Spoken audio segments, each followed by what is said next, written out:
quiero presentarles a Rubén Gisbert, para el que no lo conozca. Ya lo tengo por aquí y le voy a pedir al mismo Rubén, si es posible, que se presente. Rubén, bienvenido, amigo mío. ¿Cómo estás? No te escucho. Perdón, ahora. ¿Ahora me oyes? Perfectamente, ahora sí. Bueno, pues nada, buenas tardes, Carlito. Aquí estamos en tu canal. Oye, Gracias por la invitación. Y muchísimas gracias a ti por aceptar la invitación, además tan pronto que la aceptaste. 1.000.000 de gracias. no te preocupes, no hay problema. Por mí a mí es un placer poder colaborar dentro de lo posible. Además, sabes que me has pasado tú el contacto de la persona con la que estoy hablando para si puedo ir a Cuba y en eso estoy ahora. A ver si todo sale bien, se da bien y lo más importante es que luego que le puedas entrar a Cuba no te hagan como Ángel Carromero. Ángel, ¿qué le han hecho a Ángel? No sé quién es. Ángel Carromero era el de las Juventudes del PP, que fue el que estuvo presente cuando asesinaron a Osvaldo Payá. ¿No sabes ese caso, el caso Carromero? No. Pues mira, a Osvaldo Payá, que es pues uno de los disidentes icónicos de Cuba, lo asesinaron hace unos años, iba en un coche junto con Ángel Carromero, que era uno de los líderes en ese momento de las Juventudes del Partido Popular.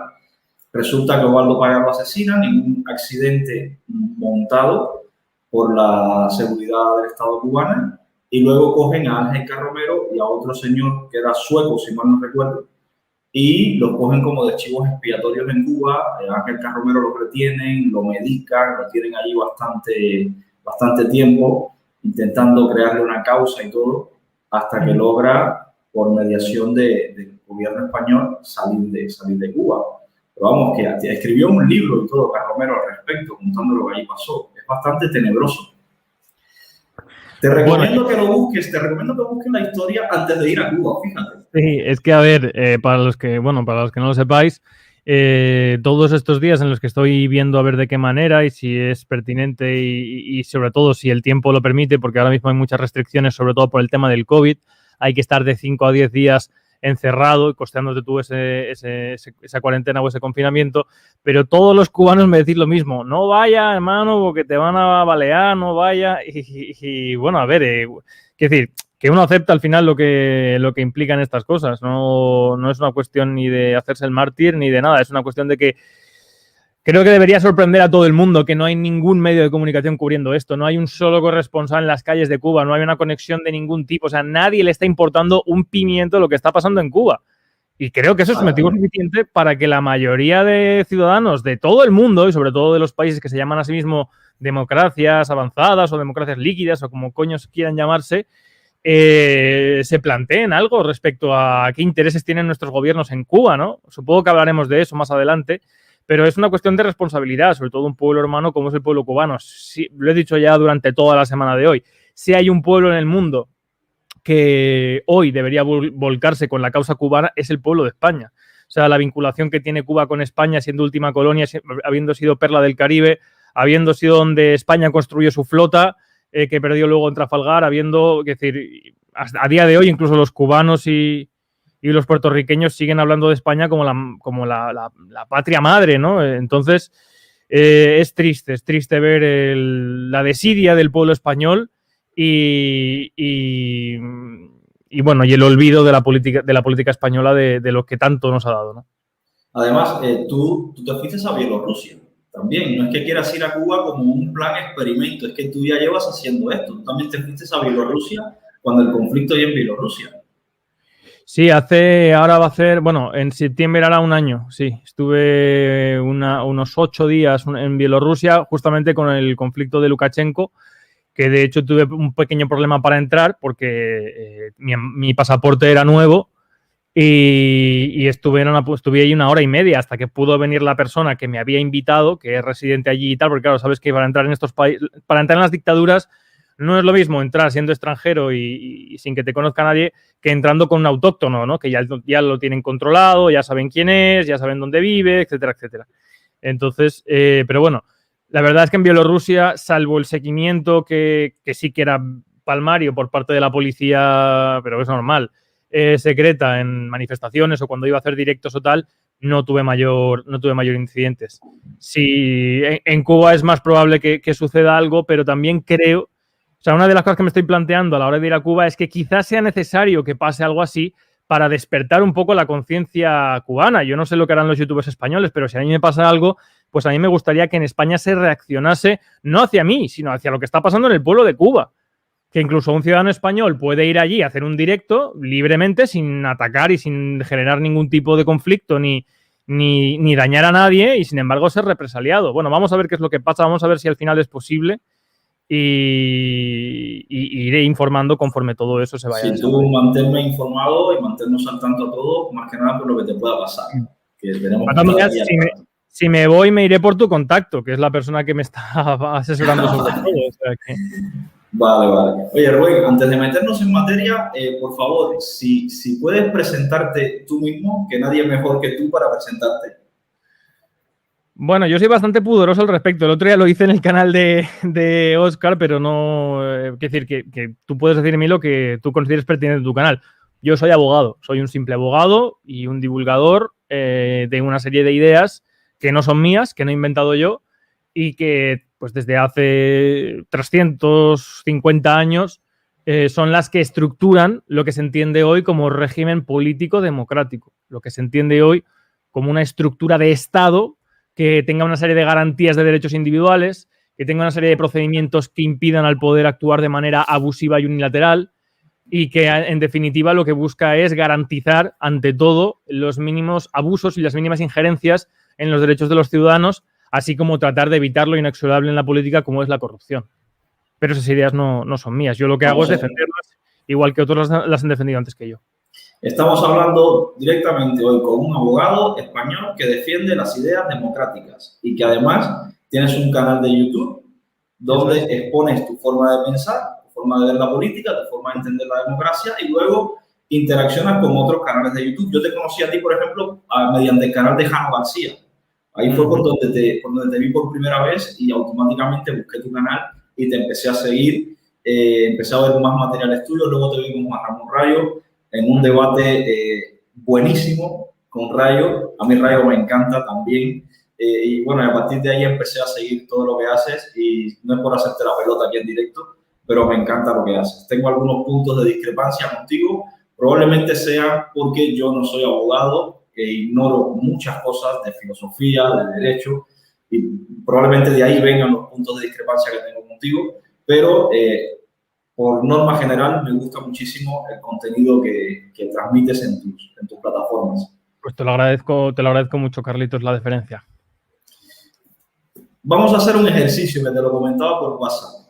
Sí. A ver, por desgracia, los cubanos de dentro de Cuba, que son las principales personas a las que yo intento dirigirme desde este canal, es mi target objetivo, por desgracia, políticamente están deformados. La Revolución Cubana, el Partido Comunista de Cuba, principalmente a partir de su aparato de adoctrinamiento, ha deformado la conciencia política del cubano de a pie, y no solo en política, en cuanto a economía, en cuanto a la forma de entender la sociedad, las relaciones interpersonales, todo esto dentro de Cuba está bastante deformado. Y hablarle de política a un cubano es bastante complicado porque no lo entienden. Por eso siempre intento explicarle los fenómenos como si se los explicara a mi hija de 7 años. Esto a alguien le podrá resultar ofensivo, pero es la forma más fácil que lo encuentro. En España tampoco se entienden algunas de estas cosas que trato de explicar, no por una cuestión de falta de formación, sino por una costumbre en los términos.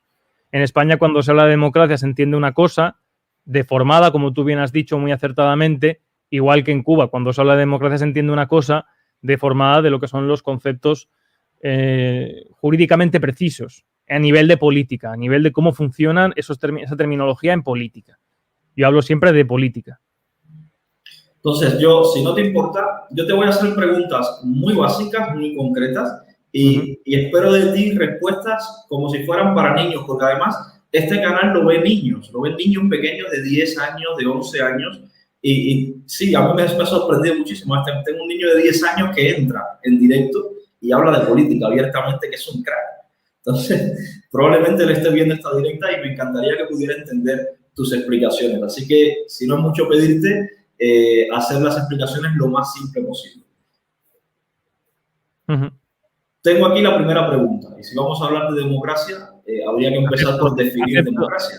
Acepto el reto y vamos a ver si lo puedo hacer como tú quieres, que es que sea lo más comprensible posible, que a veces es un poco complicado. Lo voy a intentar. Perfecto. Oye, no sé si tenemos delay. ¿Tenemos algo de delay? Parece que un poco, ¿no? Pero creo que no mucho. Vale, perfecto. Pues la primera pregunta, si vamos a hablar de democracia, es definir democracia. ¿Qué es la democracia? La democracia es, por definición, la cracia, la fuerza del demos, del pueblo. La cracia directa del pueblo. Es decir, por socialdemocracia o por democracia en los regímenes dictatoriales, se entiende la fuerza del pueblo, pero delegada. ¿Qué significa esto? Significa que los dictadores siempre actúan en beneficio del pueblo, o por el pueblo, o atendiendo a las necesidades del pueblo. Pero en definitiva, quien dirime, quien toma las decisiones, es decir, quien piensa en su cabeza, para que todo el mundo lo entienda, qué es lo mejor, es una persona en la dictadura o en un grupo de personas en la oligarquía, en la oligocracia. En la democracia, nadie piensa qué es lo mejor para el pueblo. Por eso la gente que habla de que el voto, de que no puede ser, en la democracia corre el peligro de que salga la mayoría de estúpidos, es que eso es absurdo. No se trata de que alguien decida qué es lo mejor. Se trata de que la mayoría de los intereses prevalezcan sobre la minoría. Siempre. Porque solamente hay dos formas de gobierno en el mundo. Formas de gobierno estoy hablando, desde Atapuerca. Porque todas las sociedades, el ser humano, y esto es una cosa que yo intento explicar muchas veces, sobre todo, por ejemplo, en los directos que tú has mencionado con Juan Ramón Rayo, porque en la teoría, en el aspecto teórico, idílico, se puede defender que el ser humano es un ser atomizado y que solamente es responsable de sus actos y por lo tanto solamente se le pueden exigir sus actos y sus responsabilidades de acuerdo con su conciencia, que es algo que defiende incluso el propio Juan Ramón Rayo. Bueno, eso es en un mundo en el que los hombres son ángeles.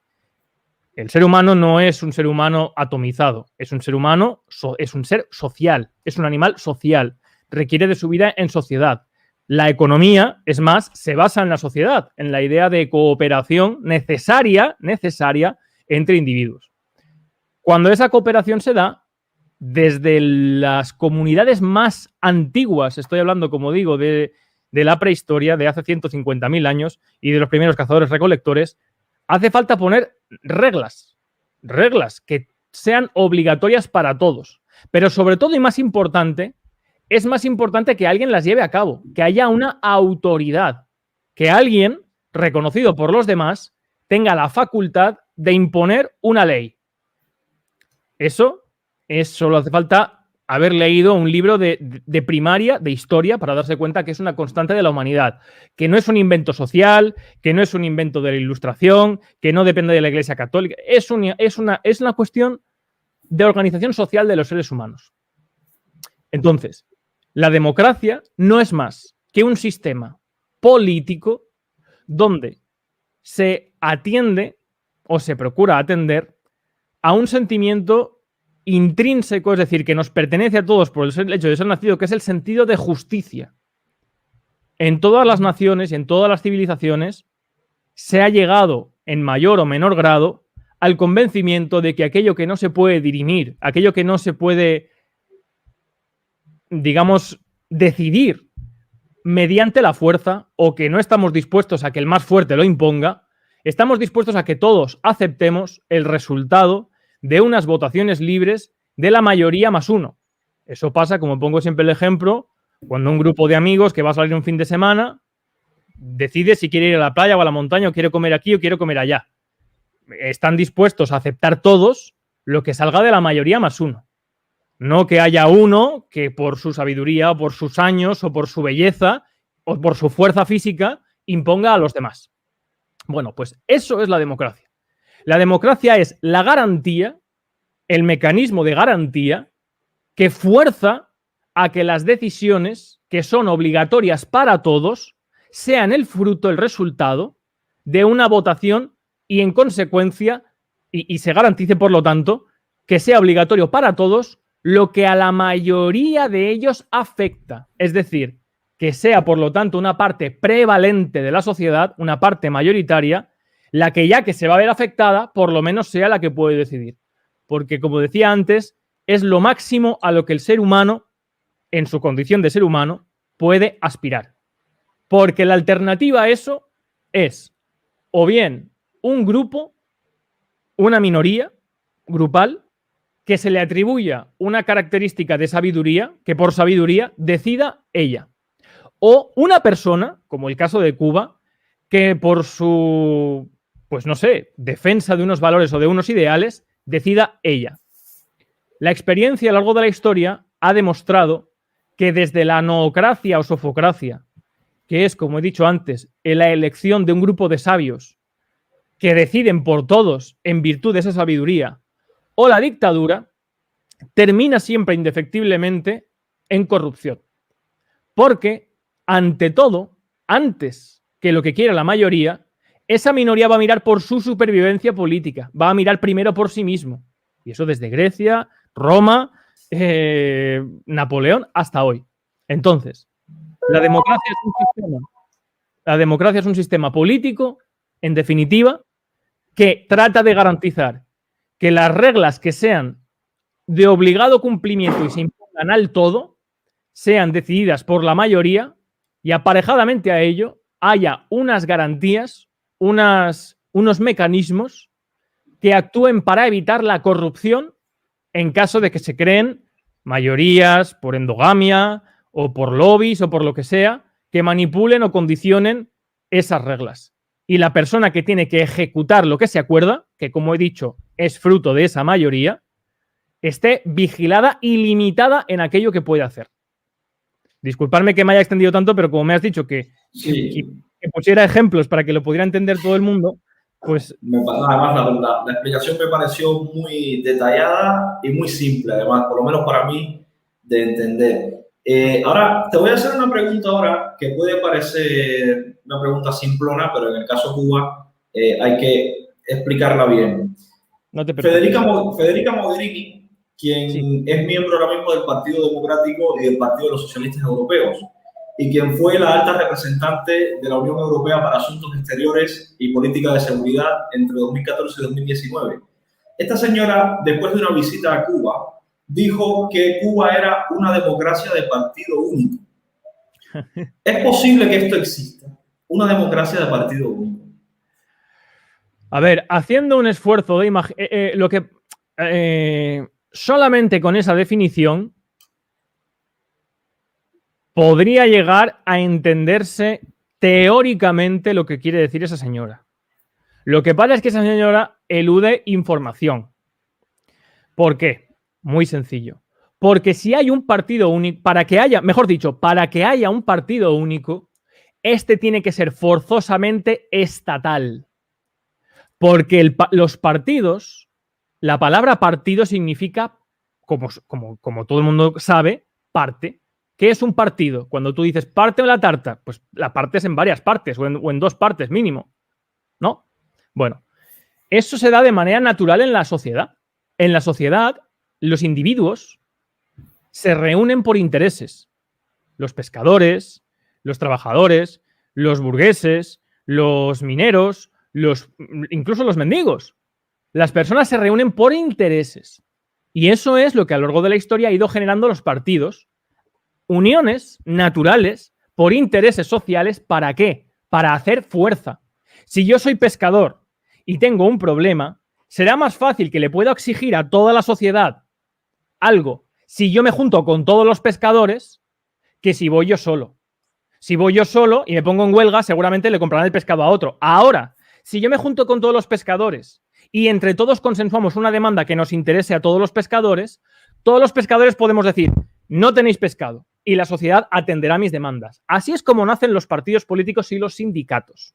Por eso es tan importante devolver a los partidos a donde salieron, que es ahí, a la sociedad civil. Ahora bien, cuando se inventa el Estado en el Renacimiento, el Estado moderno, estoy hablando, después en el desarrollo de los regímenes totalitarios se llega a pensar que la sociedad civil, para que sea mejor tutelada, para que no tenga tantos quebraderos de cabeza, para que no haya, digamos, enfrentamientos constantes en la sociedad civil, lo mejor es que los partidos pasen a ser estatales. Es decir, para que todo el mundo lo entienda, que esos partidos, esas uniones originarias por intereses sociales, antiguamente eran organizaciones civiles, estaban sustentadas por civiles. La de los pescadores estaba sustentada por los pescadores, estaba pagada por cuotas de pescadores. Bueno, pues eso pasa a formar parte del Estado. Es decir, pasa a estar pagado por parte del Estado, con impuestos. ¿Eso qué es lo que hace? Hace, según los que pensaron eso, que se garantice una estabilidad. De hecho, la palabra Estado lo que significa es estabilidad. Los detractores de Maquiavelo así lo explican muy bien. Y que esos intereses, por lo tanto, sean perdurables en el tiempo, que tengan garantizada un transcurso y que tengan una defensa dentro de los instrumentos estatales. ¿Pero qué pasa? Pues que si haces eso le quitas el carácter político. Aquella unión de pescadores, de que he explicado antes, que se unió para poder, que eso es la política, para poder hacer fuerza de acuerdo con unos intereses concretos, para hacer eso, antes tenía que atender forzosamente a las exigencias de todos los pescadores, que son los que habían creado esa unión. Ahora ya no. En el momento en el que entras a formar parte del Estado, primero tienes que garantizarte votos, tienes que garantizarte escaños, tienes que garantizarte el sustento del Estado. Y luego ya necesitarás convencer a la población para que te vote y te mantenga. Pero tu modo de vida ya deja de ser la sociedad civil, pasa a ser el Estado. Entonces, solamente desde el Estado imponiendo una única manera, un único interés, que es el partido estatal, imaginemos que ahora de repente el Estado dice, a partir de ahora solo va a existir ese partido, el que yo he dicho antes, el de los pescadores.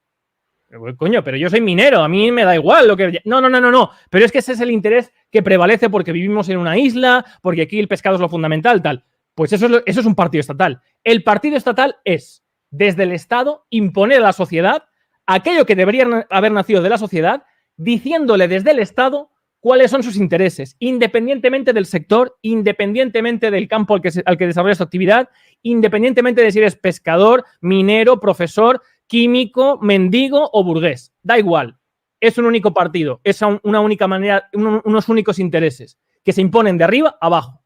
Por lo tanto, un único partido tiene que ser forzosamente siempre estatal y, en consecuencia, tiene que ser siempre un régimen totalitario, un régimen dictatorial. Espero que se haya... Sí, vamos, clarísima. De hecho, ya en sí, siendo un único partido, no debería llamarse ni siquiera partido, porque no es parte de nada, es un todo. Exacto, exactamente. De hecho, Mussolini, por ejemplo, tuvo la inteligencia. De hecho, de los tres dictadores de Europa era el más culto, mucho más que Hitler, Mussolini, de llamarle fascio. El fascio tiene sentido porque el fascio ya no es una facción, ¿una facción de qué? Del Estado, pero no de la sociedad civil. Entonces, y de hecho es de ahí de donde nace el concepto de partido estatal pagado por el Estado, dirigido por el Estado, aunque Italia no llegó a ser un régimen totalitario, ni el nazismo tampoco, el bolchevismo sí, por una cuestión de... Tendría que explicar ahora para que la gente entienda lo que acabo de decir, que es la diferencia entre dictadura y Estado totalitario. Si quieres lo puedo hacer, pero igual es demasiada información. Si lo quieres explicar brevemente, por mí encantado. Vale. La dictadura es cuando, en esa primera explicación que he hecho, las reglas de convivencia y la ejecución de ellas se hace por la misma persona. Pero el totalitarismo es cuando en ese sistema, donde una persona o un grupo de personas deciden las reglas y su aplicación, aplican un único interés, como he dicho antes, una ideología de manera total. ¿Y qué significa de manera total? Que afecta a la totalidad de la sociedad civil, que afecta a la esfera civil, que afecta a la esfera militar, que afecta a la escena mercantil, que afecta a la escena cultural, que afecta a todo. Por eso se llama totalitarismo. Por ejemplo, he dicho que Hitler y el franquismo y el fascismo no fue total porque a pesar de que fue casi total, porque para un negocio puramente civil había que pasar por la ideología del Estado. Por ejemplo, en Alemania para casarte tenías que ser ario, remontarte a no sé cuántos antepasados arios. Eso es totalitarismo. Ahora, no llegó a ser total, porque Hitler, por intereses bélicos, económicos, no impuso una ideología nacionalsocialista en el aspecto mercantil, cosa que, por ejemplo, sí pasó en la URSS y cosa que, por ejemplo, sí ha pasado en Cuba con la propiedad, ¿vale? Esa es la diferencia entre dictadura y totalitarismo. Entonces, ya sabemos que en Cuba, bueno, sabemos lo que es democracia, sabemos que en Cuba no tenemos una democracia y mucho menos de partido único. ¿Qué, a tu juicio, qué es lo que tenemos en Cuba? Porque hay gente que dice que tenemos una tiranía, una narcodictadura, una dictadura, una tiranía. A tu juicio, mira, ¿cómo definirías lo que hay en Cuba? Ha sido muy importante que hicieras antes la pregunta del partido único porque así la gente va a entender por qué hay dictadura en Cuba. En dictadura hay un régimen tiránico o una dictadura o una autocracia totalitaria, si se cumplen los requisitos para que sea totalitaria. Antes he dicho que era muy importante explicar lo del partido único porque ahí es donde está el germen de la dictadura. Por ejemplo, alguna gente podrá defender que en Cuba hay un parlamento, hay un presidente y hay unos jueces. Por lo tanto, hay varias instituciones y cada una tiene una responsabilidad, ¿no? Hay gente que podría decir, bueno, eso será lo que he dicho antes, la garantía de que uno no lo haga todo. Bueno, con Franco también era así. Con Hitler también era así. También había un Reichstag y también había unos jueces. Ahora bien, cuando hay un partido único, los diputados, las personas que hacen las leyes, tienen que entrar dentro de ese partido. Para entrar dentro de ese partido, tienen que regirse por el interés único impuesto por ese partido. Y al final, en un partido, que es una estructura siempre piramidal y no puede ser de otra manera, los partidos, tanto sean civiles como estatales, manda a una persona. Siempre. En todos los partidos. En Estados Unidos también. En todos los partidos siempre manda una persona. Ahora bien, hay diferencia si el partido es estatal, así es civil. Porque entonces, para ostentar un cargo público, sea legislativo o ejecutivo, no tienes que pasar por esa única persona que manda. Esa es la diferencia entre el partido civil y el partido estatal. En un partido civil, tú no te debes al jefe del Estado, si eres, por ejemplo, legislador. Eso pasa en Estados Unidos. Los senadores y los diputados votan a veces en contra de las leyes que propone incluso el presidente, aunque sea del mismo partido. ¿Por qué? Porque no tienen una interdependencia. Ahora, en una estructura como la de Cuba, donde hay un partido único, los diputados le deben no solamente la permanencia al partido, sino la candidatura y, por consiguiente, su escaño, su puesto como diputado, al líder del partido. ¿Quién es el líder del partido cubano hoy en Cuba? Hoy, Raúl Castro, de momento. ¿Raúl Castro o Díaz-Canel? Hasta que sea Díaz-Canel. De momento, Raúl Castro, mientras se considere vivo, Raúl Castro. Pues entonces, todos los diputados de Cuba obedecen ciegamente las órdenes de Raúl Castro. Porque es Raúl Castro la persona que les pone y les quita en su acta de diputado.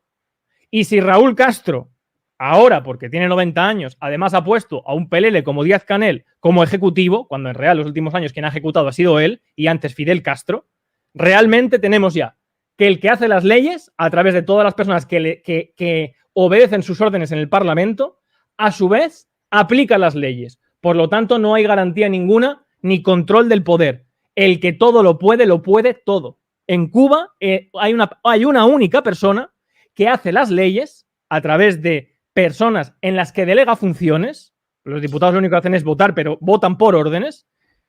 Y después aplica las leyes como ejecutivo. Aparejadamente a ello, y por si fuera poco, nombra también a 2 jueces desde el partido. Porque recordemos que la estructura es una estructura de partido único estatal, que es lo que he explicado antes.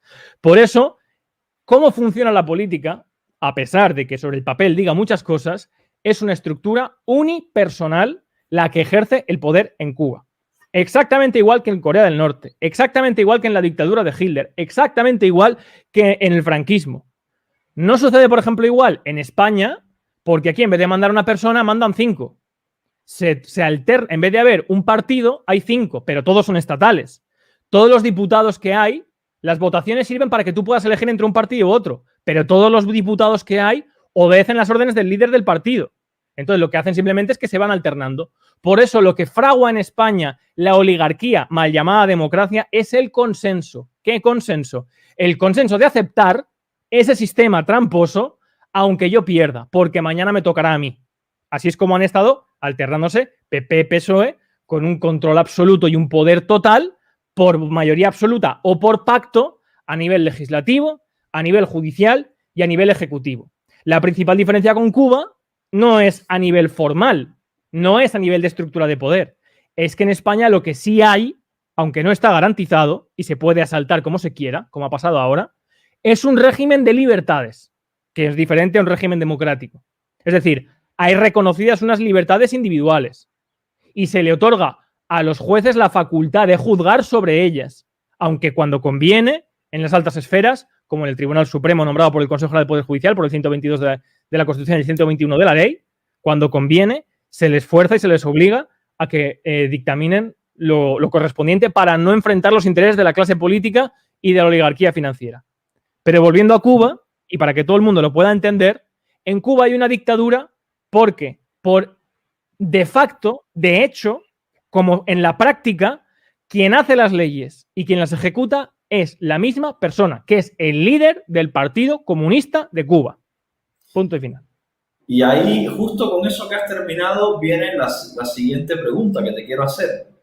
Ya tenemos definido qué es democracia y que en Cuba no hay democracia. Hay una dictadura y acabas de hablar de... Además, perdona, Carlitos, ahora te dejo, pero un segundito. Y además estoy dispuesto a debatir en tu canal, ya que veo que eres una persona que sabes conducir muy bien los directos.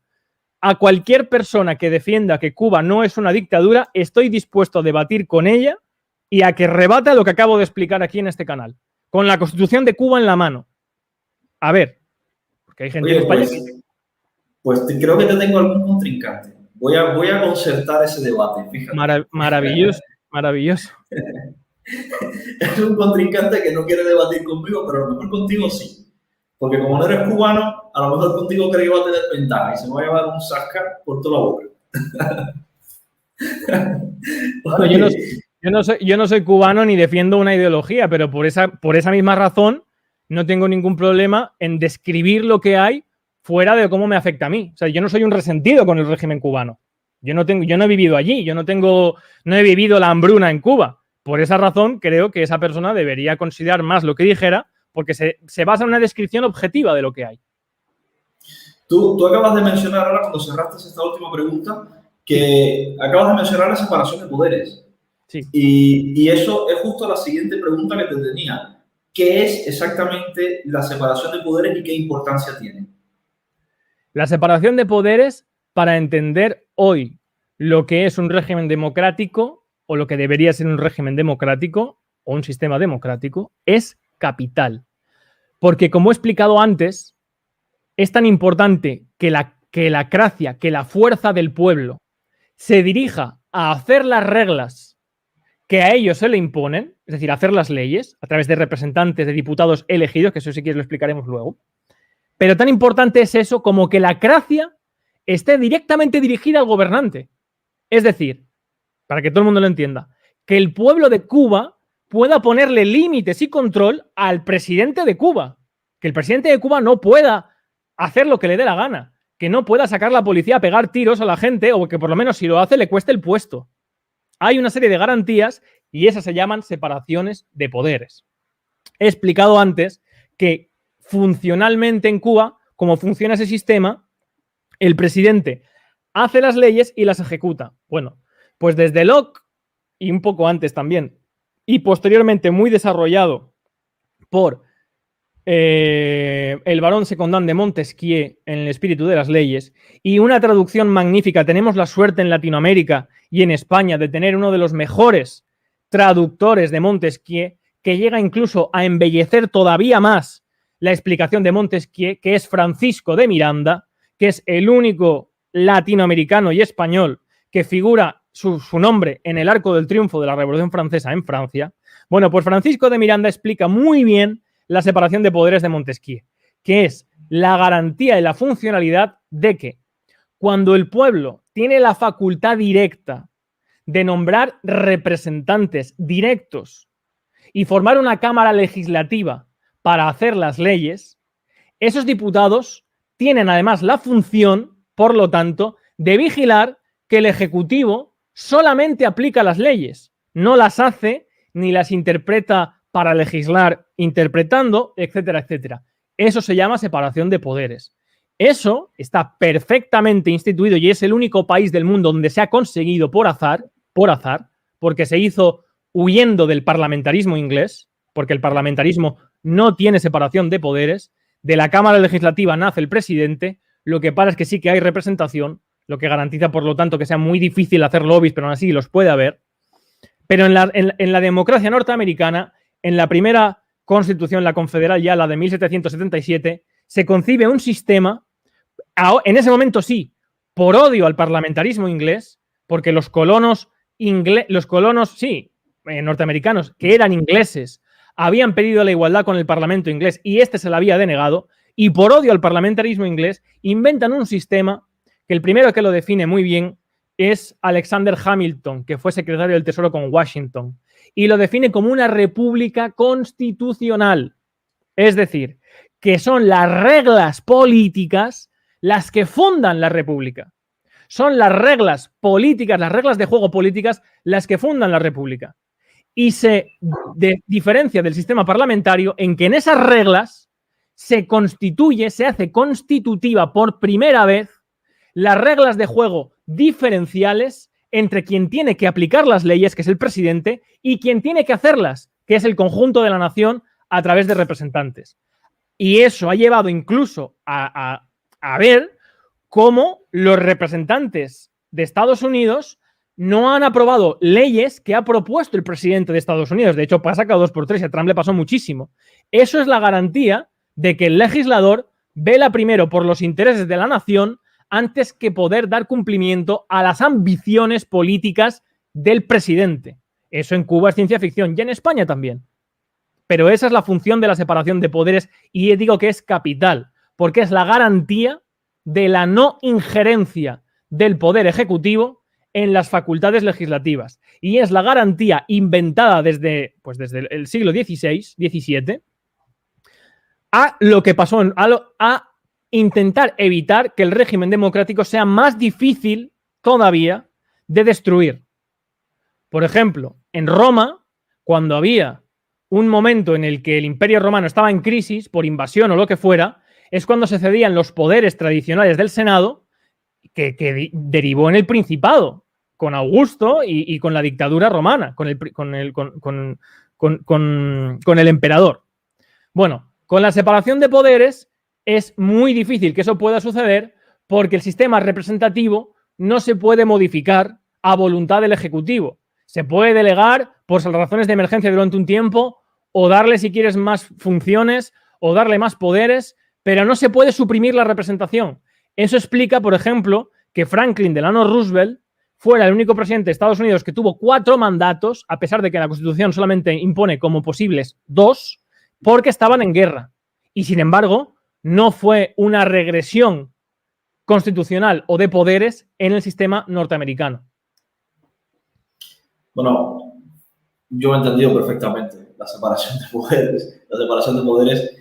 Y estoy intentando hacerte, perdonadme, sé que me estoy extendiendo mucho en las respuestas, pero quiero que, como ha dicho Carlito, que lo pueda entender todo el mundo. Y si hay algo además, que me pierdo, oye, Rubén, ¿qué quieres decir aquí?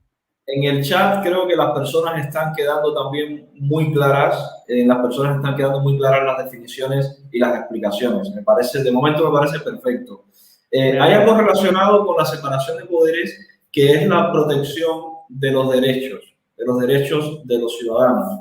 Sí. Y en este caso me gustaría que me hablaras de la importancia que tienen los derechos específicamente a la libre expresión y a la libre información en las democracias, porque es uno de los que más nos afectan en Cuba. En Cuba no tenemos derecho ni siquiera a tener derechos, pero de los que más nos afectan son los derechos a la libre información y a la libre expresión. ¿Cómo choca esto contra los intereses de una democracia? A ver, esto es una cosa que, aunque, por ejemplo, en los debates con los liberales, desde el punto de vista teórico, yo creo que les cuesta o driblan la respuesta, pero es evidente. Y también tenemos la prueba en Estados Unidos. En Estados Unidos hay una carta de derechos fundamentales del individuo que ha podido aglutinar durante el tiempo y la historia a aquellos que tradicionalmente habían estado excluidos. Por ejemplo, los negros. Por ejemplo, las mujeres. La Carta de Derechos de Estados Unidos no se ha tenido que modificar ni una coma para incluir en su seno, para ser inclusiva en aquello que reconoce.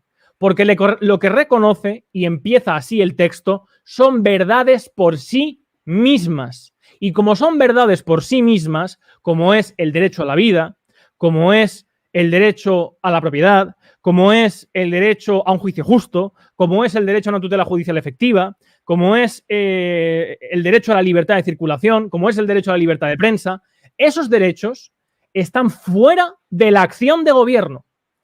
Es la primera y la última vez. Bueno, en la Revolución Francesa también sucedió, lo que pasa es que luego se malogró porque se mezcló la política con los derechos. Se mezcló las reglas políticas con los derechos y de hecho es el origen de la socialdemocracia, la Revolución Francesa. Pero en Estados Unidos tuvieron los padres fundadores la visión de quitar de las reglas de juego políticas, de quitar de las reglas, como he dicho antes, constitutivas de cómo se va a estructurar el poder, los derechos de los ciudadanos. ¿Por qué? Porque están fuera de la acción de gobierno. Porque un presidente de Estados Unidos no puede llegar mañana y decir, a partir de mañana todos los negros se les quitan los derechos. A partir de mañana todos los tal, no sé, todas las mujeres pierden el derecho al voto. Es inclusiva, pero no puede ser regresiva. O para que sea regresiva, hay que convencer a una mayoría de la población, a una mayoría cualificada para modificar la Carta Magna.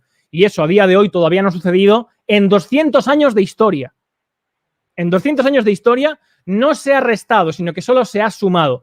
Eso para los críticos con que en la democracia se puede actuar contra las minorías y contra los derechos tal. No hay precedentes en la historia en ese aspecto fundamental. Entonces, los derechos solamente pueden estar garantizados cuando su tutela no depende nunca de una única persona o de un grupo de personas. Depende de aquellos a quien afecta.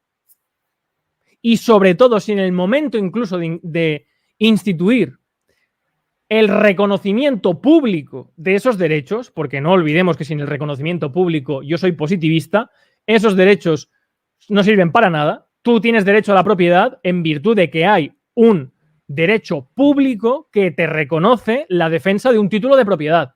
Si no, ¿a quién le vas a reclamar? Tiene que haber una policía, tiene que haber unos juzgados, tiene que haber un reconocimiento público y una titularidad y un registro de la propiedad público que reconozca que algo es tuyo. Pues en los derechos pasa exactamente lo mismo. Entonces, cuando se reconocen esos derechos, es muy importante que, en contra de lo que pasa en casi todas las constituciones de Europa continental, que eso viene de un error de la Revolución Francesa, de Lafayette, del Partido Americano. Sería largo entrar ahora por qué, pero viene un error de la Revolución Francesa del héroe de dos mundos, Lafayette, que vino de la Revolución Americana y quiso meter como preámbulo en el modelo de constitución que él presentaba en la Revolución Francesa el preámbulo de la Declaración de Derechos de Virginia. Y por eso todas las constituciones continentales y posteriormente las latinoamericanas empiezan sus primeros títulos hablando de derechos sociales, hablando de derecho a la propiedad, hablando de derecho a una vivienda digna, hablando del derecho en España hasta de divertir a los ancianos. Todo eso es absurdo, eso tiene que estar fuera de la acción de gobierno. Pero como digo, para garantizar los derechos fundamentales tienen que estar fuera de la acción de gobierno. Y para que estén fuera de la acción de gobierno, primero tienen que estar reconocidos en un título diferente a las reglas constitutivas, es decir, en una declaración de derechos. Pero aunque no fuera el caso, lo que sí que es insoslayable es que si no hay representación, es decir, si no hay representantes que se reúnan en una asamblea y cada diputado vaya a votar allí lo que la mayoría de su distrito quiere, sin que haya ese mecanismo de representación, es imposible que estén garantizados los derechos fundamentales. ¿Por qué? Voy a poner un ejemplo. Ahora en España se han tomado unas medidas ilegalmente. Se han encerrado a los españoles durante 3 meses ilegalmente. Bueno, ¿por qué ha pasado esto? Porque no hay separación de poderes. Ni hay independencia judicial, que la gente confunde la separación de poderes con la independencia judicial. No es lo mismo. La separación de poderes es entre la facultad de legislar y la facultad de ejecutar.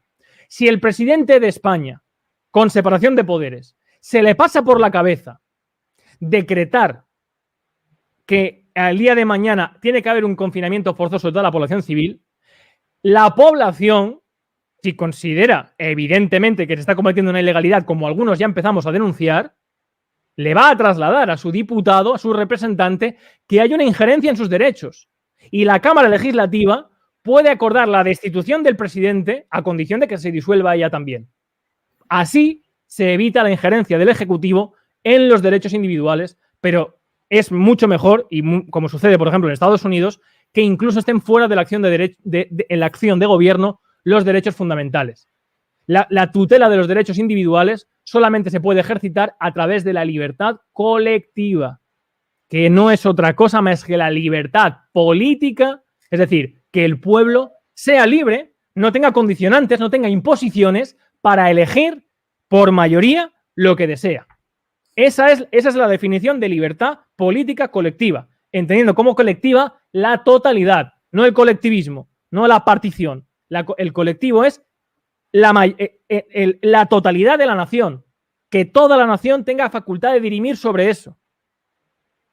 No sé si me he explicado correctamente. Sí, además me has dejado ahora con una duda que no la tenía por aquí, pero bueno, ya te la hago, ya que estamos.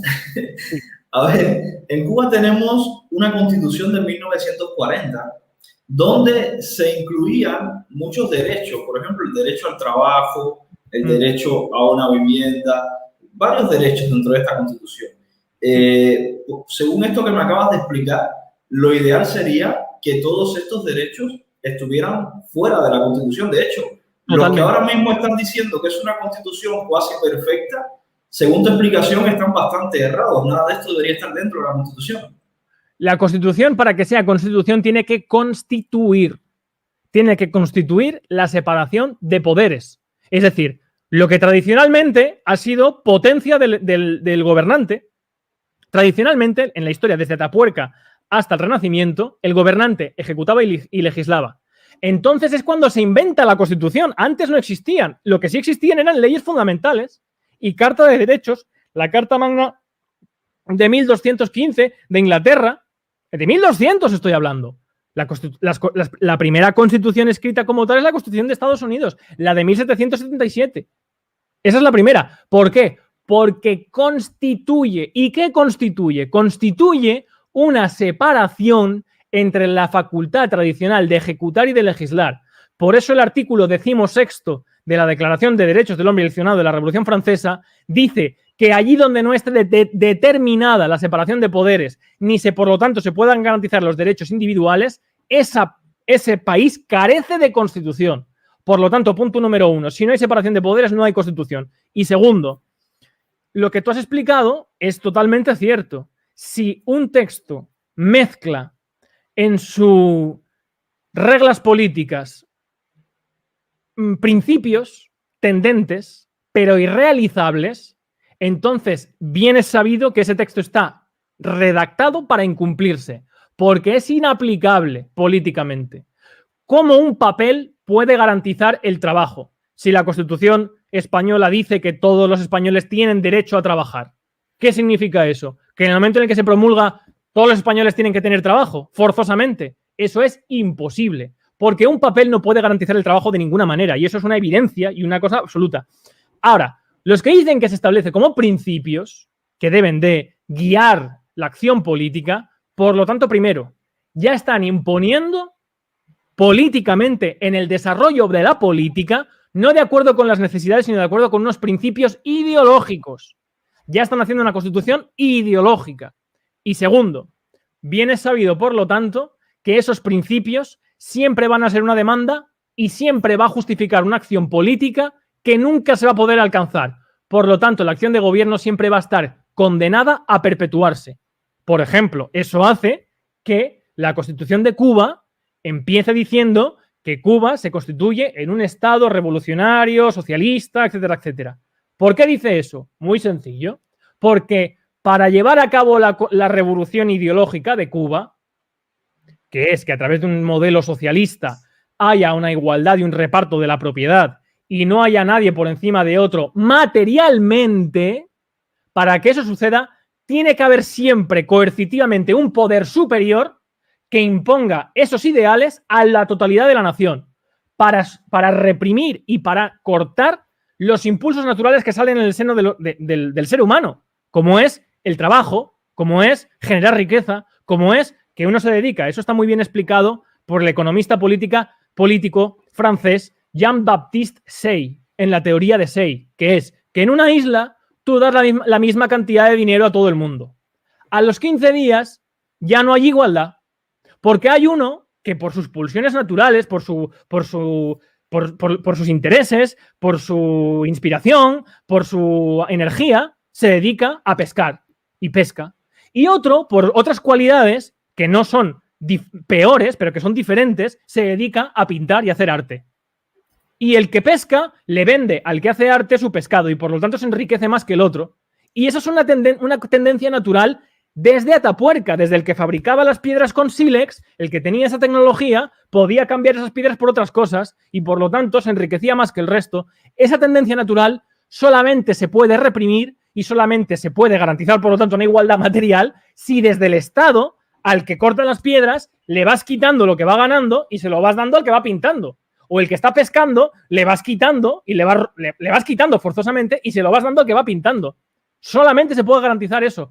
Y eso solamente se puede garantizar si le das un poder superior y total a un tercero, a un dictador, para que lo imponga. Por lo tanto, siempre que una constitución en su seno contenga preceptos inalcanzables ideológicos, siempre tienes ahí la justificación de una acción unilateral coercitiva del Estado hacia la sociedad civil. Vamos, que la Constitución de 1940 en Cuba, escuchen constitucionalistas, la explicación que acaban de dar. Yo no soy el único loco, creo que piensa así. Rubén, tengo aquí una pregunta sobre otro de los pilares que yo creo que es un pilar básico de la democracia, que son los procesos electorales o las elecciones. En Cuba, el régimen suele, mediante su propaganda, decir que las elecciones son válidas, son transparentes, porque no se postula ningún candidato del Partido Comunista de Cuba. Pero la realidad es que sigue habiendo un solo partido y que los dos órganos que rigen el proceso electoral, que son las comisiones de candidatura y los consejos electorales, municipal, nacional y provincial, todos son puestos ahí por los comunistas. Entonces, las elecciones en Cuba ni son elecciones, ni siquiera son votaciones, son un fraude a ojos vistas. Pero desde tu modo de ver, ¿cuál sería el proceso electoral perfecto o el más adecuado para que se mantenga una democracia lo más saludable posible? Muy sencillo. Hay varios modelos, no hay un único modelo. Ahora, yo abogo por el sistema constitucional. Por ejemplo, un sistema que también tradicionalmente está pensado para garantizar, por ejemplo, la propiedad, de hecho ahí es donde nace el liberalismo, en Inglaterra, carece de constitución. Pero a través del sistema electoral se garantiza que la política atienda a los intereses de los ciudadanos. Por eso es un sistema representativo puro, es un sistema parlamentario. Y el parlamentario es eso, una cámara donde se parlamenta. Y para que se parlamente tiene que haber varias voces. Y para que haya varias voces tiene que haber varias personas con criterios y con pensamientos diferentes, incluso enfrentados. Y por mayoría se toma una decisión. Es el sistema parlamentario. Yo soy partidario del sistema constitucional, que añade al parlamentarismo, como he explicado antes, la separación de poderes. Para mí un sistema que sea representativo, y no para mí, para la teoría constitucional mundial, pero vamos, desde que se concibe el constitucionalismo como ciencia, con Carl Smith y teoría de la Constitución. Pero sobre todo desde el siglo XIV, que es donde se inventa la representación política, que es con Marsilio de Padua en El Defensor de la Paz, en el sistema de elección de los abades y los monjes de las abadías, que para elegir a su abad tienen que hacer una votación. Ahí es donde nace la representación política, porque luego el abad impone a todos. Es ahí. Es más, Francisco de Padua en el siglo XIV, cosa que le cuesta que vayan a por él luego la Iglesia, llega a decir algo que es hereje en ese momento, y es que el Papa de Roma no está ahí por inspiración divina, no está ahí porque Dios le haya elegido, eso es una justificación ideológica o religiosa. El Papa de Roma está ahí porque los cardenales le han elegido, porque le han elegido en el seno de un colegio. Eso, porque ahí es donde se sientan las bases del sistema electoral. Entonces, Esas mismas bases son las que luego pasan a la política a través del derecho público y el derecho civil con el código canónico. ¿Cómo? Con el sistema representativo que se implementa en primer lugar. Bueno, se podría hablar de las Cortes de Castilla, etcétera, etcétera, pero el sistema internacionalmente aceptado como parlamentario y como tal, entendido como parlamentario, es el inglés. Y es en Inglaterra donde se concibe por primera vez que haya un sistema de representación cuando en la historia jamás había existido algo parecido. La representación no es otra cosa, y esto, que se lo metan en la cabeza todas las personas que me están escuchando ahora mismo, lo que voy a decir la definición, porque así nadie les va a poder engañar nunca. La representación no es otra cosa más que hacer presente aquello que está ausente.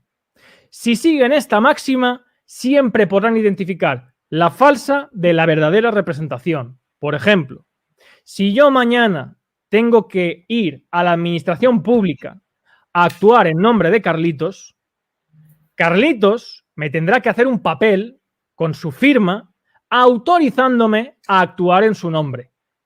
Y yo, en la administración, a través de ese papel, haré presente a Carlitos, aunque él no esté allí físicamente. Eso es la representación. Lo mismo que sucede cuando se extiende un poder notarial o un poder a un procurador para que actúe en nombre de otro. Eso en Grecia y en Roma estaba prohibido. ¿Por qué? Porque en Grecia y en Roma, me voy a meter en temas filosóficos, lo siento. Adelante. En Grecia y en Roma no existía la facultad espiritual del cuerpo, existía solo la materialidad. Es más, los dioses andaban y existían, y Zeus fornicaba y se convertía en vaca, y no existía la facultad espiritual del cuerpo. La facultad espiritual del cuerpo se concibe por primera vez con la Iglesia Católica. Por eso la representación se concibe en el seno del catolicismo, porque se entiende que el espíritu es un alter ego del cuerpo y por lo tanto puede estar en otro sitio a pesar de que la materialidad no esté ahí. Por eso los romanos y los griegos no pudieron concebir eso. Lo que sí concibieron fue la procuratim rem sua, que es la representación de la cosa propia, que es al final una fianza económica en valor de un bien jurídico, pero es una materialidad. Es a través de la facultad espiritual donde se concibe por primera vez que se pueda actuar en nombre de otro. Y para actuar en nombre de otro, lo que hay que hacer es extender un poder. Y el voto es ese poder. Si el voto nos sirve para darle un poder de hacer o de no hacer a alguien, no es voto, porque está pensado para elegir. El voto está pensado para que tú le des fuerza. Imaginemos que en el ejemplo que he puesto antes de los pescadores, perdón si grito mucho, es que no me van bien los cascos y no me oigo a mí mismo. Yo te escucho perfecto, ¿eh? Vale, lo digo porque a veces me dicen que grito y es porque los cascos no van bien y a veces me escucho muy flojito. Imaginemos que el ejemplo que he puesto antes de los pescadores, ya no solamente hay un grupo de pescadores. Están los pescadores de Cantabria, en España, del norte, los pescadores de Galicia, los pescadores de Andalucía, los pescadores de Levante. Como todos los pescadores no se pueden reunir, ¿qué es lo que tienen que hacer? Nombrar a un representante. Los pescadores de Galicia nombran a un representante. Y ese representante, ¿qué es lo que va a hacer cuando se reúnan todos los representantes? Va a defender los intereses de las personas que le han elegido. Esa es la función representativa. En esa asamblea, donde cada representante puede que represente, pues no sé, a 1000 pescadores, en vez de reunirse 10.000, se reúnen 10. Y cada uno de ellos hace presente en esa asamblea a aquellos que están ausentes, que son los 10.000. Oye, no, que es que nosotros queremos pescar en el norte marisco. Ya, pero es que en el sur también queremos pescar marisco. Y entonces se da un conflicto de intereses entre el todo, entre toda la comunidad, y se llega a un acuerdo por votación en el cual todos estén más o menos satisfechos. Esa es la función de la representación.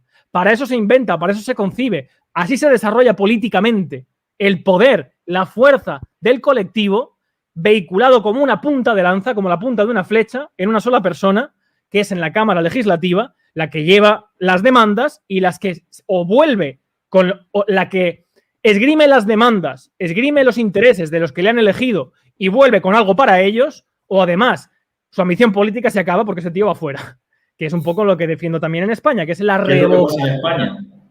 ¿Eh? ¿Qué es lo que pasa en España? Que como te vires contra la disciplina de partido, eres un tránsfuga. Claro, pero fíjate, eso no es representado. Muy bien, Carlitos, eso es exactamente. Pero por lo tanto, mira, en lo que he explicado antes, ¿a quién está representando por lo tanto en diputados? El diputado que está obligado a votar en una asamblea lo que le ordena el jefe de su partido en vez de los que le han elegido, ¿a quién está representando por lo tanto ese diputado? Aquí en España al partido. Aquí nos representan al jefe del partido. El diputado con su voto hace presente la voluntad del jefe del partido, no de los ciudadanos. Esa es la trampa que hay, la ficción que hay en España. Y en Cuba también, pero en Cuba es mucho más evidente por el tema del partido único. Creo que, no sé si, espero que se haya entendido bien.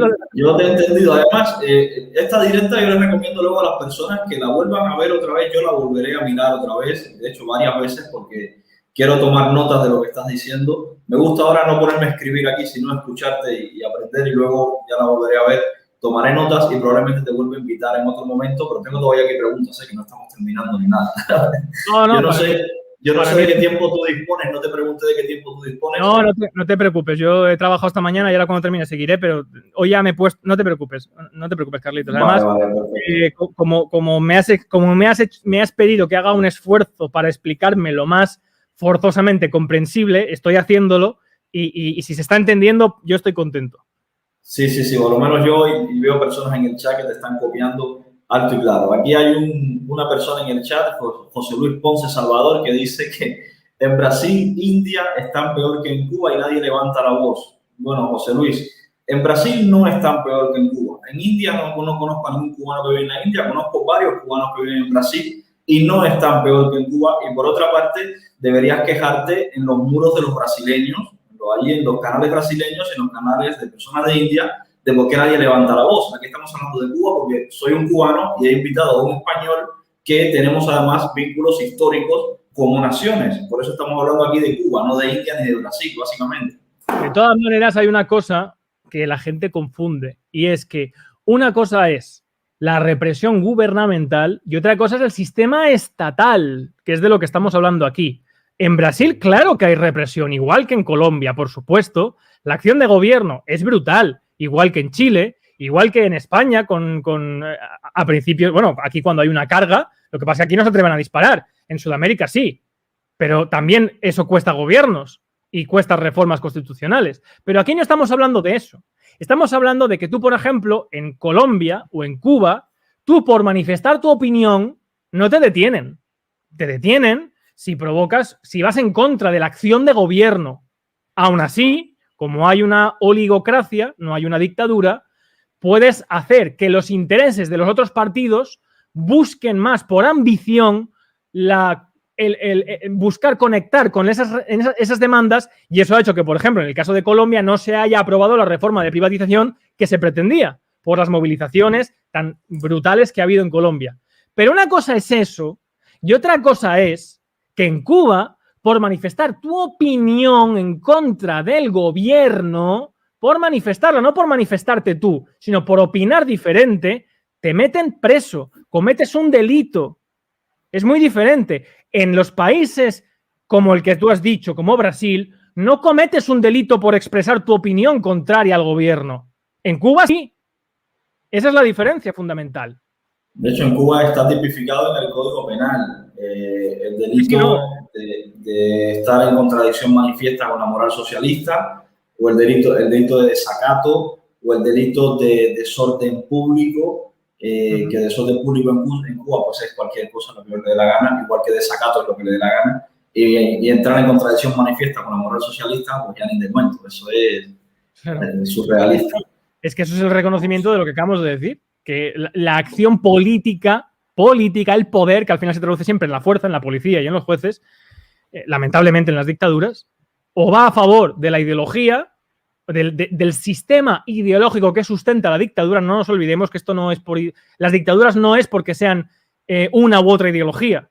Todas las dictaduras necesitan de una ideología para justificar su existencia, que es diferente. Pero lo que impide la libertad no es la ideología, es la dictadura.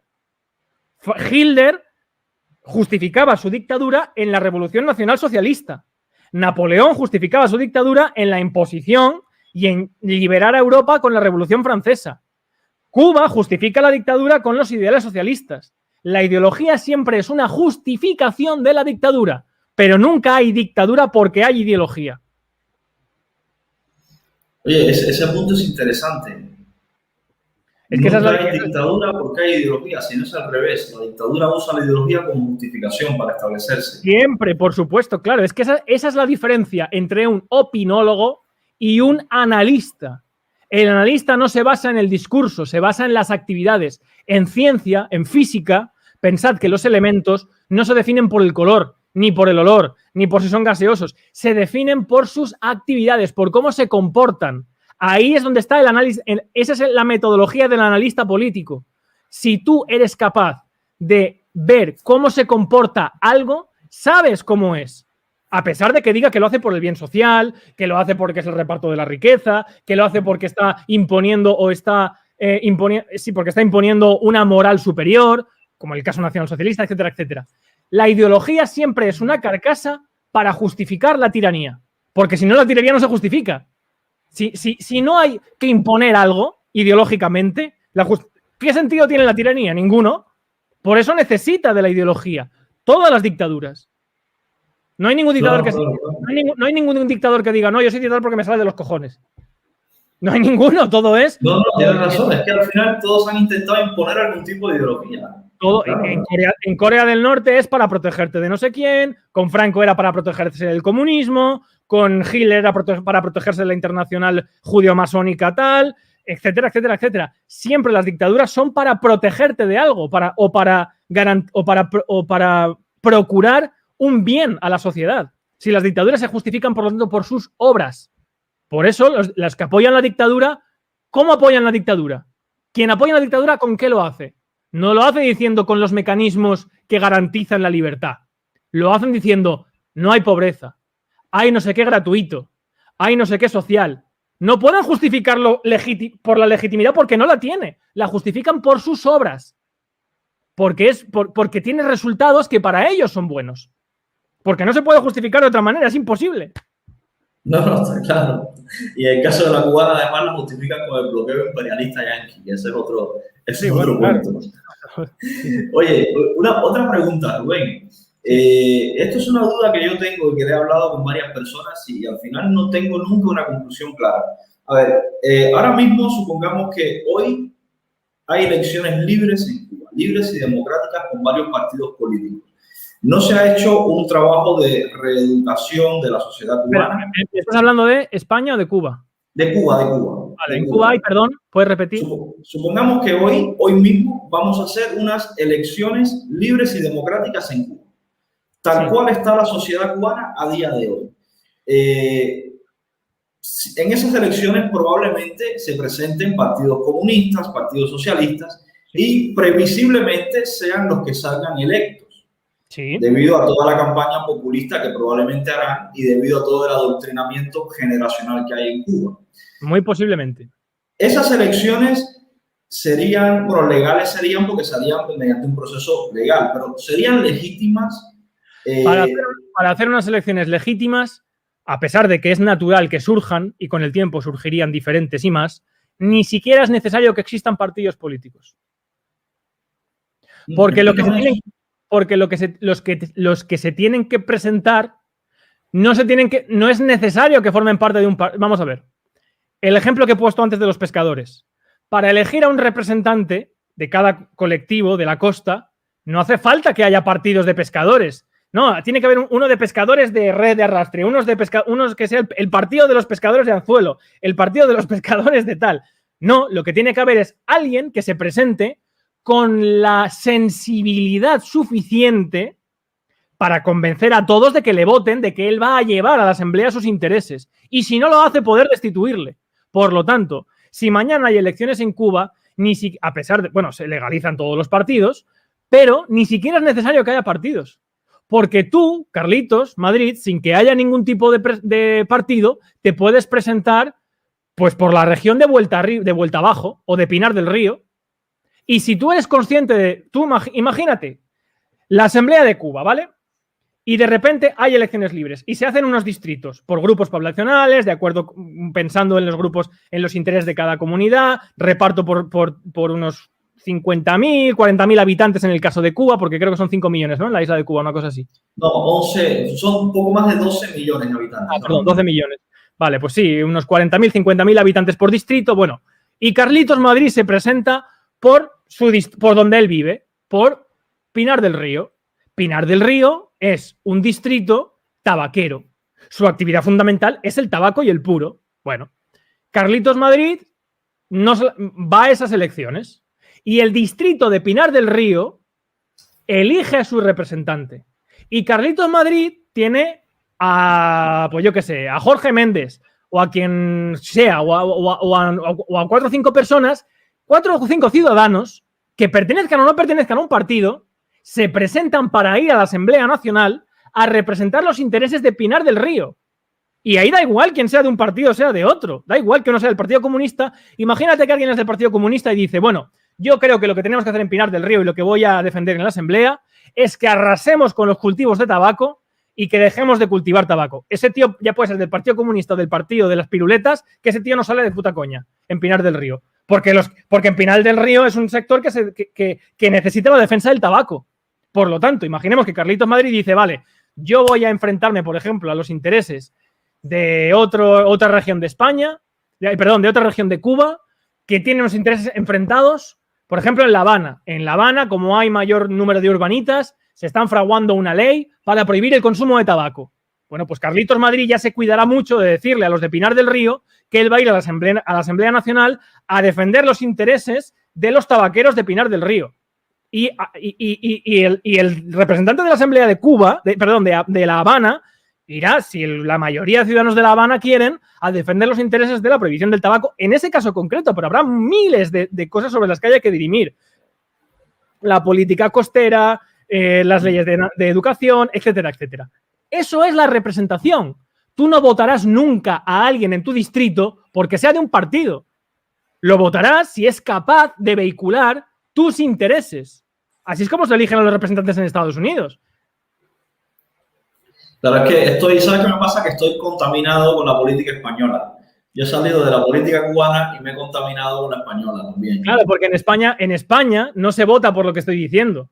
Tú en España, claro. Porque en España no se elige a los representantes ni a los diputados, los elige el partido y los pone en una lista. Entonces tú no puedes votar a nadie porque vaya a defender tus intereses, porque tampoco los va a defender. Solamente puedes votar a un partido porque te adscribes ideológicamente al discurso que ellos no sueltan. Bombardean y machacan desde los medios de comunicación, desde la prensa, desde la radio, a los medios de comunicación. Y en el momento en el que alguien asoma la cabeza y dice algo parecido a lo que estoy diciendo yo, ese tío se le sesga como la brizna de paja que asoma por el campo. Como pasó a José Luis Balbín, a Pablo Sebastián, a Antonio García Trevijano, porque eso es lo que fragua el sistema de partidos. Que tú no votes por representación, votes por identificación ideológica. Pero eso no es representación. Porque como ha explicado antes muy bien Carlitos, el diputado a quien representa, a quien hace presente, quien está, aun estando presente además en la propia Cámara, es el líder del partido. Oye, en un futuro en Cuba, y esto es otro debate que ha suscitado bastante calor entre los cubanos, en una Cuba futura hay gente que quiere ilegalizar los partidos comunistas, hay otras personas que quieren ilegalizar todo lo que tenga que ver con comunismo, incluso la simbología, como se hizo en Alemania con el nazismo, por ejemplo. ¿Cuál sería tu opinión al respecto? ¿Cuál es mi opinión respecto, perdón? A la ilegalización de partidos comunistas en Cuba, ilegalización de simbología comunista. De ninguna manera. Eso solamente puede suceder eso solamente puede llevar, como ha pasado, al revanchismo de los comunistas en el futuro. Si tú prohíbes algo, le das justificación para luchar legítimamente por su causa. Es más, si hay representación, como he explicado antes, y los partidos no están pagados por el Estado, los partidos, da igual que sean comunistas, que sean fascistas, que sean lo que sean, porque la representación no se basará nunca en un principio de adscripción ideológica, sino en un principio de necesidad, de llevar a cabo las necesidades. Es más, si se incluyen las garantías de las que he hablado antes que fraguan la Constitución, incluso aunque hubiera una mayoría en un hipotético y remoto caso, de diputados comunistas que quisieran volver a un régimen totalitario y darle plenos poderes a un dictador, no podrían, en virtud de los mecanismos constitucionales que impiden que se le pueda dar a un dictador esas facultades. Desde luego que puede haber un golpe de Estado, eso puede haber, pero eso puede haber también en Estados Unidos. Pero para eso ya no hace falta una votación, para eso hace falta el ejército, la imposición de la fuerza. Pero eso puede pasar en todos los países del mundo. Ahora bien, prohibir un partido, nunca, eso es síntoma de que no hay libertad. Tiene que haber cualquier tipo de partido. Yo soy de los que piensa que no se debe ilegalizar ningún partido, al contrario, se debe trabajar desde las escuelas y desde los medios para que las personas entiendan el peligro de algunas ideologías totalitarias. Totalmente. Es más, te voy a decir otra cosa. Si ahora mismo en Cuba, imaginemos que ojalá hubiera un periodo de libertad constituyente y se instituye una democracia y hay representación y, por lo tanto, los intereses de los ciudadanos empiezan a encontrar amparo por sus intereses, no imposiciones, amparo nacional. Oye, aquí necesitamos esto, oye, aquí necesitamos lo otro, y empieza a funcionar. El Partido Comunista perdería, como pasó en España. En España el Partido Comunista no ha hecho más que perder fuerza, salvo la chifladura de Podemos, que intentó dar una justificación de la crisis, de los bancos y tal, pero se ha ido desinflando. ¿Por qué? Porque los intereses ideológicos, porque las explicaciones ideológicas no pueden con las necesidades vitales de los ciudadanos, de necesitar comida, de necesitar asistencia, de necesitar trabajo, de necesitar libertad, de necesitar propiedad. ¿Cómo va un tío? Eso, por ejemplo, le pasó al Che Guevara. El Che Guevara era tan idiota que fue a Bolivia y cuando llega allí le dice a los campesinos que se unan a su guerrilla porque él les va a dar la propiedad a ellos. No sabía ni a dónde había ido porque años antes ya se les había dado la propiedad a los campesinos. Por eso no tuvo ni un solo guerrillero boliviano. El discurso comunista en Bolivia, no estoy hablando de cualquiera, de Sun Sun Cora, estoy hablando del Che Guevara en Bolivia, no se lo compró nadie. Porque los campesinos decían, ¿a mí qué coño me estás contando? Yo ya tengo mi tierra. Vete a pegar tiros tú si quieres por el socialismo. Yo ya tengo mi tierra. Ahí está que incluso a dejar al Partido Comunista que hiciera su discurso mientras la política se desarrolla con esas garantías de la necesidad, dejaría aislado al Partido Comunista. Porque es una idea que va en contra de las necesidades primarias de los seres humanos. No sé si entendió lo que quiero decir. Yo quiero que la gente entienda además que matar está prohibido, sin embargo hay asesinos. Robar está prohibido, sin embargo hay gente que roba. La droga también está penada en casi todas las democracias del mundo, sin embargo hay gente que vende droga y que compra droga. Así que el hecho de que prohíbas los comunistas no quiere decir que van a dejar de existir. Por prohibirlos no te los vas a quitar del medio. Yo creo que es más un trabajo educativo que prohibitivo. Es que las ideologías lamentablemente no van a dejar de existir porque la ideología es una manera de pensar que es la más económica, energética y mentalmente. Si tú te adscribes a una ideología, hay muchas cosas de la vida que no tienes que hacer el esfuerzo de pensarlas por ti mismo. Ya habrá un grupo que te dirá por qué pasan las cosas. No hace falta que tú lo pienses. No hace falta que tú hagas el esfuerzo de saber por qué pasa algo, que requiere un esfuerzo y un entrenamiento mental. No. Esto pasa porque ya sabes cómo son los burgueses, que siempre nos oprimen y siempre quieren más y tal, no sé cuántos. Y aplicarás siempre un discurso ideológico a tu vida. Es una tragedia vivir así bajo mi punto de vista y lamentablemente me lo encuentro en España a puñados, pero es inevitable porque los seres humanos buscamos economía y buscamos también economía en el pensamiento. Y joder, a mí me resulta muy duro muchas veces. De hecho, fíjate, en YouTube yo prácticamente estoy solo porque requiere un esfuerzo defender lo que yo defiendo y requiere enfrentarte a todos los partidos y requiere mucha incomprensión y es muy difícil ganar suscriptores con lo que yo digo, porque ahora estás criticando a Vox, entonces es que eres de izquierdas, criticas a entonces que eres de derechas, y así es muy difícil, pero creo que es lo más necesario hoy en día. Aquí tengo otra pregunta ya directamente con el tema Cuba y con la crisis actual. Sí. A tu modo de ver, ¿cuál sería la salida más próxima o la acción que deberíamos tomar los cubanos para tener una salida a corto plazo de la situación que tenemos ahora mismo? Esa pregunta ya trasciende todo lo que hemos estado hablando ahora porque ya hablamos de lo que está pasando a día de hoy en Cuba, no de lo que quisiéramos con el sistema. Yo creo que es muy difícil que ahora... Yo voy a decirlo tal cual lo pienso. La gente que me sigue sabe que no puedo hacer otra cosa. Lo que está pasando en Cuba va encaminado a dos posibles resultados. Y yo creo que el segundo es más posible que el primero.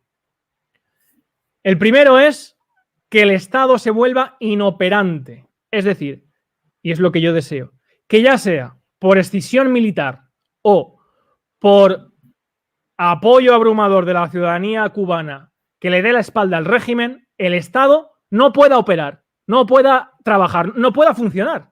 Porque la administración, los militares, lo que sea, dejen de hacer caso, dejen de obedecer órdenes, deje de funcionar el país, se paralice y por lo tanto ni siquiera se pueda gobernar. Y se escape, pues no lo sé, a Venezuela, Raúl Castro y esta gente. Y allí pues mueran como murieron los muchos, como pasó cuando cayó el régimen nazi. El régimen nazi, cuando ya cae Berlín, se declara estado de excepción, ya no se puede gobernar, bueno, salían como ratas a Argentina, a España, y algunos pues con nombre falso vivieron el resto de la vida por ahí. Eso es lo deseable. Eso es lo que a mí me encantaría que sucediera.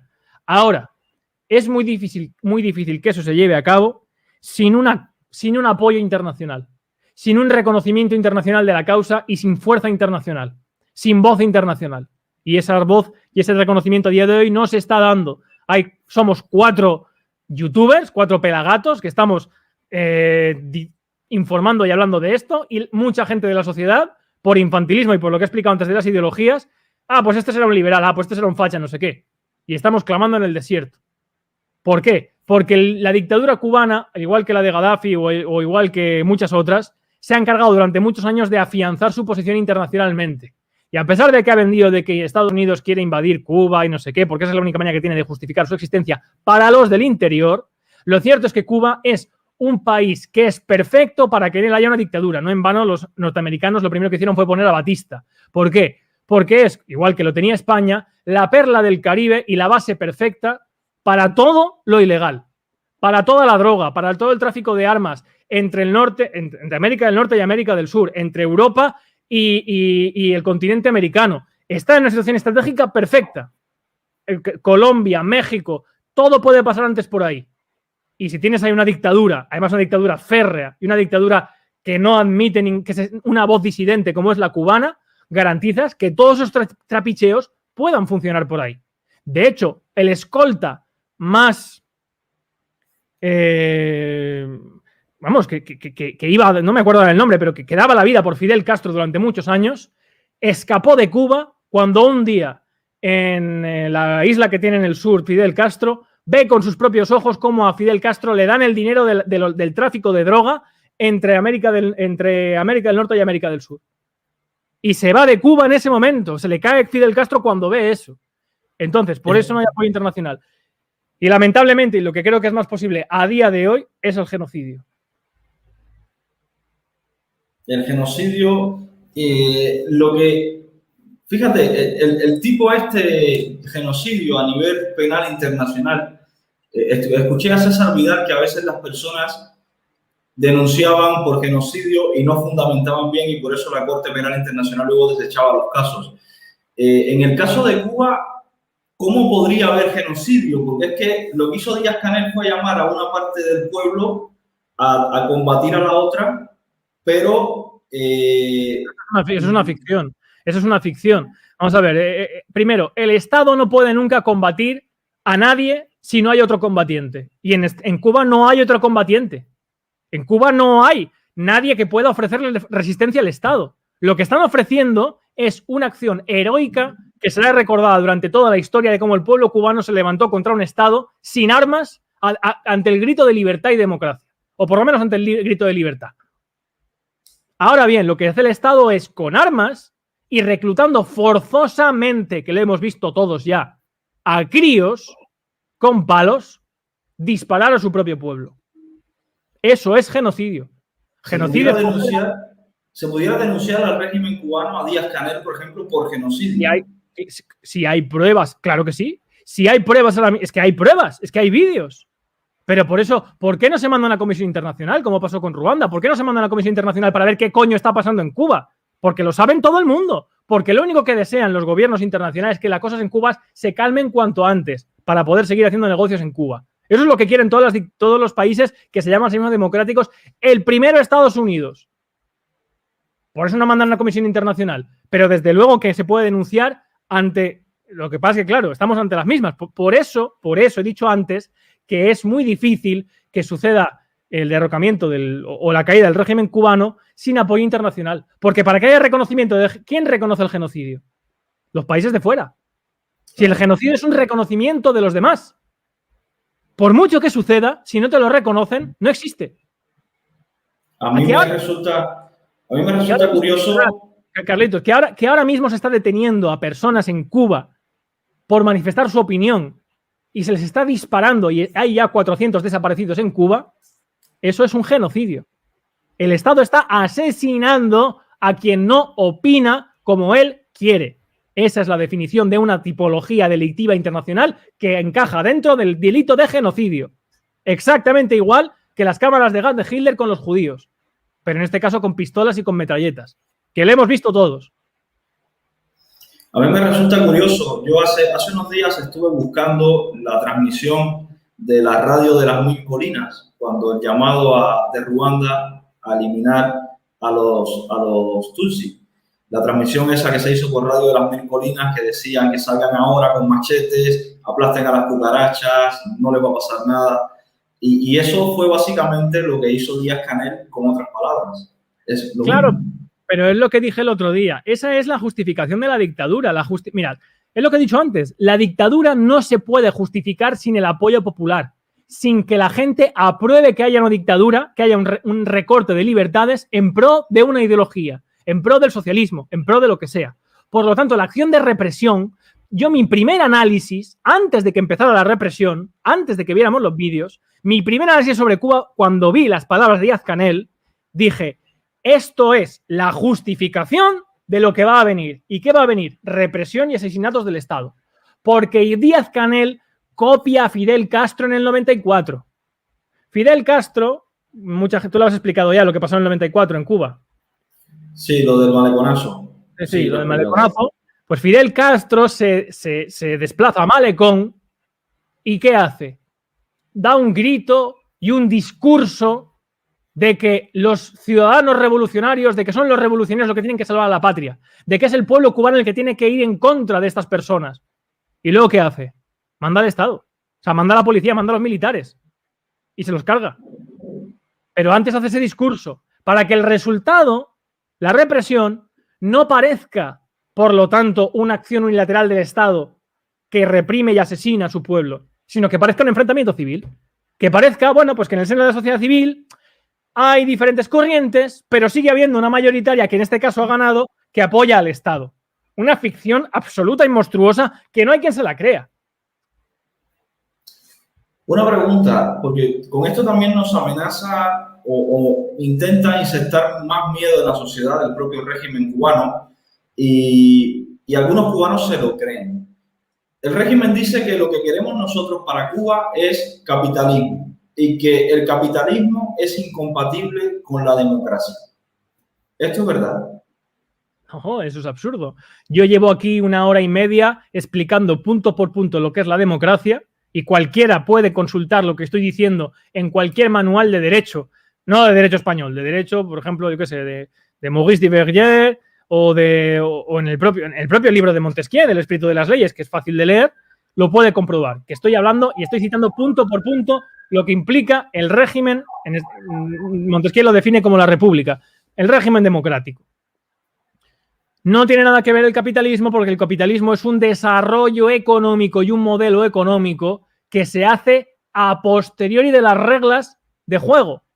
Cuando los padres fundadores de Estados Unidos constituyen el sistema norteamericano, ahí no hay una coma, un ápice de libertad de mercado ni de capitalismo ni de nada. Es más, se crea un tesoro, se crea un banco nacional.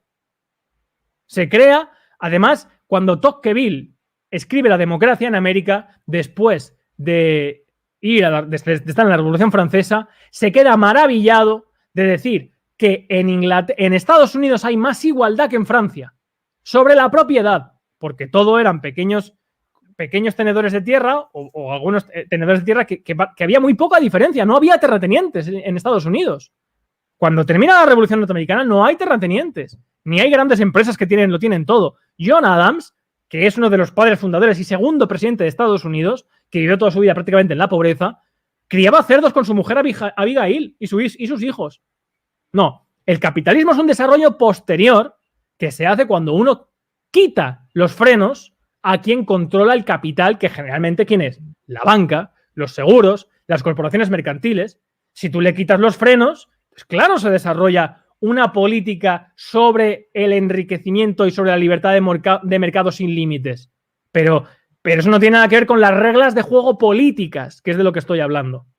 ¿Puede haber capitalismo con democracia? Sí, por supuesto que sí, pero también puede haberlo sin democracia. De hecho, Hayek, nada más y nada menos de la escuela austríaca, tiene un artículo en el que llega a justificar o llega a decir que prefiere la dictadura de Pinochet antes que una democracia si ella implementa la libertad de mercado.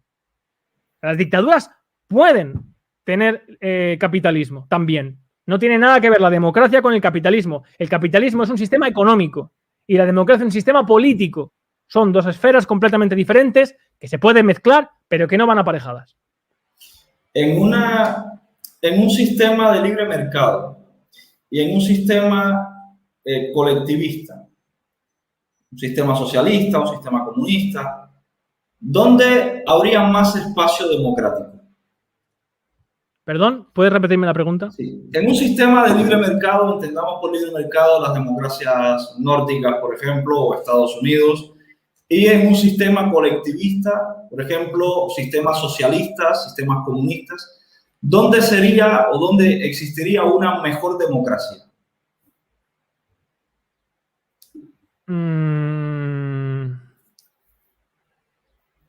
Es buena pregunta esa. A día de hoy no hay modelos para comparar. Por eso me he quedado pensando. No hay modelos para comparar. Pero, a ver, el modelo socialista y el modelo comunista es incompatible en su máxima expresión con la democracia. Pero el sistema anarcocapitalista también lo es. Todos los extremos ideológicos que implican la supresión de un aspecto fundamental del ejercicio de la política, por ejemplo, el anarcocapitalismo propugna la suspensión absoluta del Estado y sin Estado no puede haber separación de poderes, o es muy difícil que lo pueda haber, pero es en un aspecto idílico, solamente puede haber y funcionar en las ideas, en el mundo de las ideas, no en la realidad. Y en el sistema comunista o en el sistema socialista, la supresión de la propiedad privada también requiere de la supresión de un aspecto, de un derecho fundamental como es el derecho de la propiedad y la libre explotación, etcétera, etcétera. Entonces, no se puede asegurar que dentro de la democracia, mejor dicho, en un sistema democrático, se pueden desarrollar medidas, una política, un político puede tomar una política, como sucedió en Estados Unidos, que pueda ser más colectivista o que sea más capitalista, que sea más autárquica o nacional, como la doctrina Monroe de América para los americanos, que intentó tomar Trump, o que tomó Trump en parte, o la doctrina de Reagan. Puede haber, y eso no tiene nada que ver con el imperialismo, ni tiene nada que ver con la capitalización, ni con la explotación de colonias, etcétera, etcétera. Eso sería otro tema. Pero lo que quiero decir es que en el seno de la democracia se permite que haya políticas, que haya medidas y que se implementen políticas dependiendo de la necesidad y la pulsión y los intereses de la mayoría que vayan destinados a el reparto de la riqueza o a la libertad absoluta de la explotación de recursos. Sin embargo, hay unos límites siempre. Ni el reparto de la riqueza puede ser confiscatorio y por consiguiente suprimirte tus capacidades productivas, llegar incluso a quitarte tus capacidades productivas, eso no puede hacerlo de ninguna manera porque entraría en conflicto con el derecho de la propiedad, ni una política de libertad de mercado absoluta puede implementarse y de explotación de recursos total por parte de las empresas sin también contravenir con una serie de derechos reconocidos y, como he dicho, blindados y fuera de la acción de gobierno, como es el derecho a un sistema, el derecho al sostenimiento, por ejemplo, del medio ambiente o en los regímenes laborales y de los trabajadores, etcétera, etcétera. Por lo tanto, la democracia es un sistema que permite en su seno diferentes políticas, pero previene que éstas puedan llegar al extremo. Pero es que un sistema que sea puramente capitalista o un sistema que sea puramente socialista, en el extremo, es muy difícil que pueda ser democrático. Ahora, la experiencia nos demuestra que la política capitalista, como se ha desarrollado sin llegar nunca a unos máximos, hasta ahora nunca se ha llegado a unos máximos, porque eso sería ya llegar prácticamente al sistema, a la anarquía, definida como tal, no como caos, sino a la anarquía, permite más en su seno la democracia, el desarrollo de las ideas del capitalismo que las ideas del socialismo. Pero en puridad, ambas ideas, ambas corrientes políticas se pueden desarrollar en el seno de la democracia. Y es una garantía a la democracia de que no sean nunca llevadas al extremo. Es decir, la democracia tiene que tener herramientas para que el país o la política no se vaya ni al extremo izquierdo ni al otro extremo. La democracia tiene que contar con esas herramientas. No es que tenga que tenerlas, sino que las tiene intrínsecamente. ¿Por qué? Porque es muy difícil que en todo el país se dé un único interés por parte de todos los ciudadanos a nivel de propiedad. Eso pasó, por ejemplo, con la Guerra Civil Norteamericana. Aunque moralmente ya se empezaba a defender, incluso en el Tribunal Supremo de Estados Unidos, una causa como la del barco español Amistad, por unos colonos, por unos negros, porque eran negros y eran esclavos porque eran negros, y no hay que tener miedo a decirlo, que habían sido nacidos libres y se les había encadenado y se les había esclavizado. Nada menos que el presidente de Estados Unidos, hijo de John Adams, John Quincy Adams, abogó por ellos en el Tribunal Supremo mientras existía la esclavitud y por lo tanto ya había un discurso abolicionista.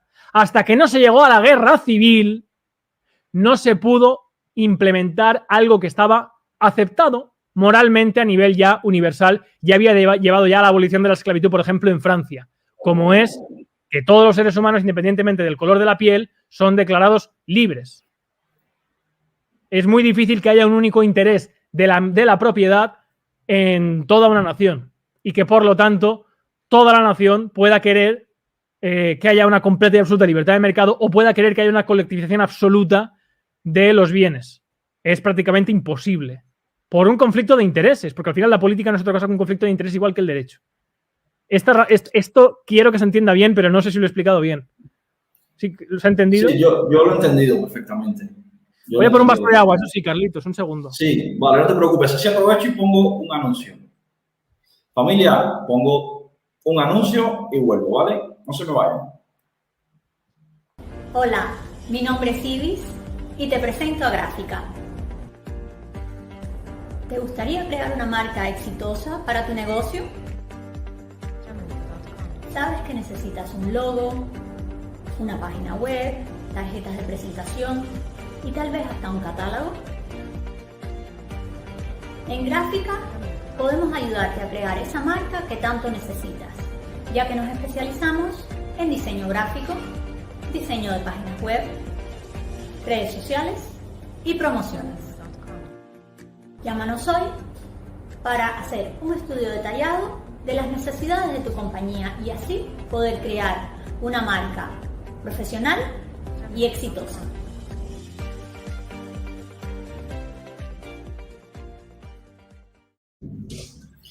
Bueno, ya estamos de vuelta por aquí, Rubén. Sí. Bien, mira, me quedan dos preguntas, nada más y ya no te robo más tiempo, que te he dado aquí casi 2 horas.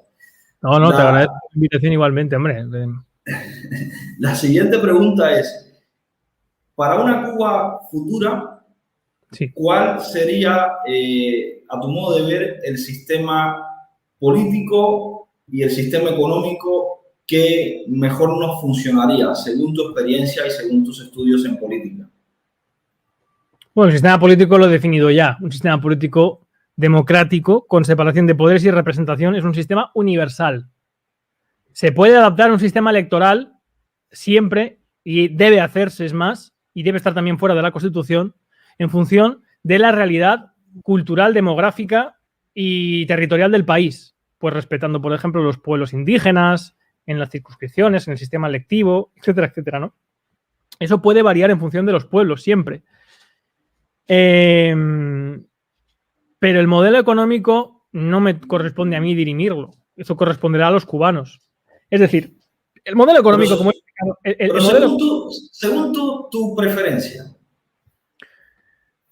Mis preferencias son el respeto a los derechos universales, que incluyen el derecho a la propiedad. Pero es que, por ejemplo, es lo que he explicado antes. Un sistema democrático con representación y separación de poderes, es imposible que en su seno se desarrolle una colectivización absoluta o un anarcocapitalismo absoluto. Es imposible. Es imposible por el propio conflicto de intereses que se genera en su seno. No puede ser. Es como la gente que cree en el gobierno del mundo. Pero ¿cómo va el señor Biden y Putin a tener los mismos intereses? Es imposible. Tienen siempre intereses contrapuestos. Igual que los distritos del norte con los del sur, los pesqueros con los ganaderos, es imposible. Siempre va a haber un conflicto de intereses. Y es ahí donde hay que buscar un sistema que por lo menos garantice que el Parlamento opere y funcione para encontrar soluciones para todos. Pero ahí también hay que tener en cuenta una cosa, y es que la política tiene que ir adecuada a los tiempos. Y habrá épocas donde la ciudadanía exija medidas más de reparto de riqueza y más de subsidio, y habrá momentos en los cuales la política exija de mayor privatización o de mayor... y eso tiene que poder fluctuar sin que afecte a los derechos de los ciudadanos. Esa es la virtud de la democracia, del sistema democrático formal. Por lo tanto, por eso digo que yo no puedo decir ahora mismo qué es lo mejor para Cuba. Hombre, desde luego, en Cuba hay un reto muy grande, eso sí que es verdad. Y es que en Cuba no hay propiedad. Es decir, en Cuba ahora mismo, si hubiera un sistema democrático, lo primero que habría que plantearse es una regresión al momento en el cual el Estado, de manera injusta, expropió propiedades con el fin de explotar, con un fin colectivo, recursos, territorios o empresas. Eso habría que revertirlo, por supuesto que sí. O habría que buscar la manera de que si se conserva algunas instituciones públicas o algunas explotaciones públicas, hubiera unas garantías de explotación que evitaran la corrupción o el aprovechamiento por parte del sector político de ella. Que eso es fácil de hacer realmente. Pero Cuba tiene que recuperar la propiedad privada. Sin propiedad no hay derecho real de los ciudadanos. Digo derechos reales, derechos civiles reales. Sobre la propiedad es importante, por lo tanto, ni por lo tanto hay capacidad para generar riqueza, ni por lo tanto hay capacidad para crecer y generar empleo, ni para generar... Entonces, eso tiene que aparecer. Pero es muy importante que no aparezca de manera impuesta, sino que aparezca de manera orgánica. Por ejemplo, ¿pueden mantenerse las empresas estatales del tabaco? Pueden mantenerse las empresas estatales del tabaco. ¿Puede haber una comisión del Parlamento, con un Parlamento elegido por el seno de los cubanos, que garantice la funcionalidad de esas empresas y que si no funcionan, o sea, que prácticamente se gestionen como una empresa privada, que genere resultados y esos beneficios vayan directamente a lo que se necesita el pueblo cubano? Puede hacerse. ¿Puede venderse por parte del Estado? Puede venderse, claro que sí. De hecho, José María Aznar lo hizo con todas las empresas públicas españolas. No me corresponde a mí decir cuál es el mejor modelo, porque si lo hiciera estaría mintiendo, estaría diciendo algo que no estoy seguro al 100%. Ahora, de lo que sí estoy seguro al 100%, que el mejor modelo político para Cuba, igual que para España, es un sistema donde haya representación y donde haya separación de poderes. De eso yo soy capaz de discutir con cualquier constitucionalista cubano, europeo, latinoamérico, mundial. Vale. Bueno, y entonces, si no puedes decirme el mejor modelo, a tu opinión, para Cuba, hablemoslo en abstracto. No, ¿Cuál es el Es que lo que he dicho es que los modelos económicos no tienen que ser estáticos, sino que tienen que ser fluctuantes. O sea, las medidas económicas tienen que poder fluctuar en virtud de las necesidades. No se tiene que aplicar un modelo. Vamos a ser siempre. No tiene que ser un marco cerrado, tiene que ser algo dinámico que cambie en función de las necesidades de los ciudadanos sin afectar los derechos. Lo que sí que tiene que introducirse, que afecta gravemente a la economía, como he hecho, es el reconocimiento de la propiedad privada. Eso sí. Vale, perfecto, te entiendo perfectamente. Oye, y la última pregunta, que ya es un poco más para ti en lo personal, que tengo curiosidad, y alguna gente por el chat también. Esto es como cuando te preguntan por quién votaste, ¿tú la respondes o no? ¿Sabes? Esto no... política, ideológicamente, ¿cómo tú te defines? ¿En política? Sí. ¿Demócrata? Demócrata. Vale, perfecto. Yo defiendo las ideas de democracia. Como el término democracia ha estado tan denostado, y ahora más o menos, aunque tampoco se llega a entender lo que es la socialdemocracia y lo que es ser socialdemócrata, pues yo he utilizado una coletilla para diferenciarme de la socialdemocracia, que es lo que todo el mundo esgrime hoy como democracia. Es la formal democracia. Soy formal demócrata. Es decir, defiendo un sistema político que lo que defiendo ante todo son las reglas de juego democráticas, que existan esas reglas de juego. Eso es lo que yo defiendo.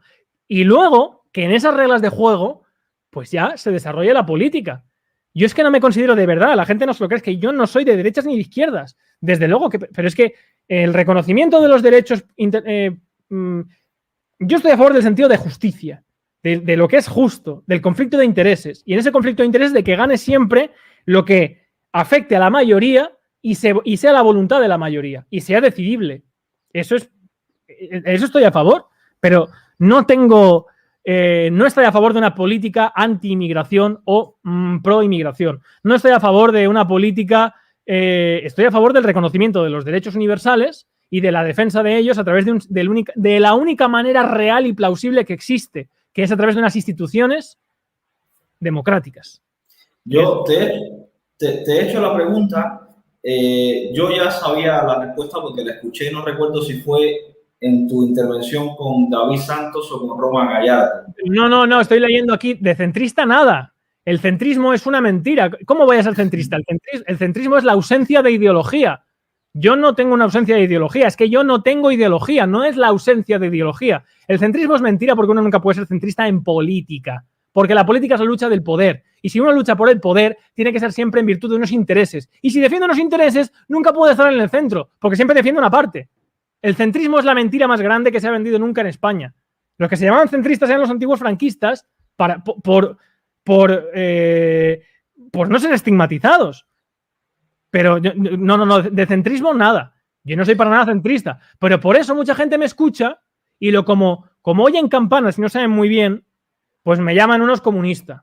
Otros me llaman fascista, otros me llaman anarcocapitalista, otros me llaman colectivista. Nadie sabe porque yo no estoy entrando ni siquiera a cómo tiene que ejercerse aspectos de materia, aspectos materiales. Eso no me corresponde a mí ni quiero saber nada de eso. Me aburre, me da dolor de cabeza.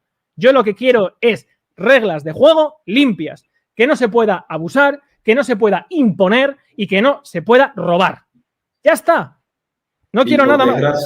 Y por desgracia, abusones, ladrones, hay en todos los sitios. Más a la izquierda o más al otro sentido, hay en todos los sitios. Y los va a haber. Si es que la democracia no previene que eso no exista. Lo que previene es que no puedan actuar y que no puedan actuar impunemente. Eso es lo que previene la democracia. Que sea muy difícil corromperse porque hay otro vigilando. Si tú entras en una habitación, hay 100 euros en la mesa y no te ve nadie, hay experimentos de eso. Pues mucha gente pues los coge porque nadie le ve y no hay responsabilidad, no hay consecuencias. Ahora, si hay alguien que te está mirando, pues entonces puedes intentar llegar a convencer al otro, venga, 50 euros para ti, 50 para mí. Ya, pero es que si se entera la gente que me ha traído a esta habitación, no voy a volver. Bueno, tal, pero ¿y si ya son 300 los que hay vigilando el billete? Ojo, cuidado. Eso es la democracia. Porque hay gente que no se ha enterado todavía. Oye, Rubén, bueno, muchísimas gracias, Rubén. Yo he quedado muy satisfecho con las respuestas que has dado a las preguntas que te he hecho. De verdad que en Cuba espero que las personas que... Había gente desde Cuba conectado hoy viéndote y Sí, también diciendo, también diciendo que estaban aprendiendo mucho. Yo pasé hoy la información de que iba a estar contigo y en Cuba te conocen. En Cuba hay gente que te sigue y te conoce porque además cuando di tu nombre me dijeron, sí, sabemos quién es y vamos a estar ahí viéndote. Y en efecto habían 2 personas que estaban viendo hoy desde Cuba la directa. Y pues yo les preguntaré. Mira, yo esta semana sí puedo, cuando pueda, porque ahora tengo un par de asuntos de abogado que tengo que despachar ya, porque se me pasan los plazos y pobres clientes van a declararse en rebeldía. Voy a intentar hacer un vídeo muy esquemático, como todos hemos aprendido en la vida, con dibujos de qué es la democracia y qué es un sistema democrático. Lo que hemos explicado hoy con Carlitos, voy a intentar hacerlo en un vídeo para que se pueda descargar y se pueda difundir por Cuba. Y si puedo, si no la semana que viene, la siguiente, intentaré estar en Cuba.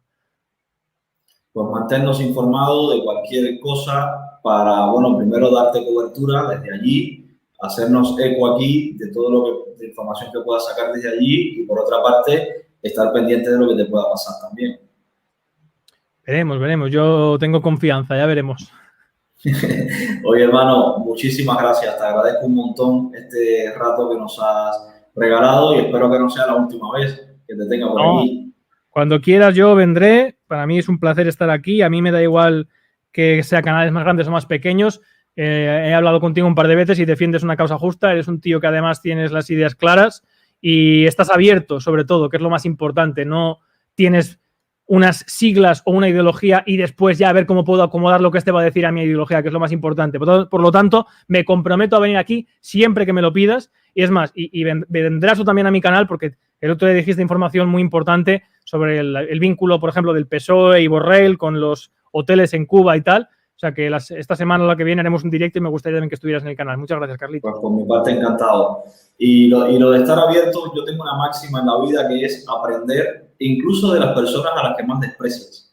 Yo intento aprender de todo el mundo. Yo voy por la vida intentando aprender de todo el mundo con el que interacciono.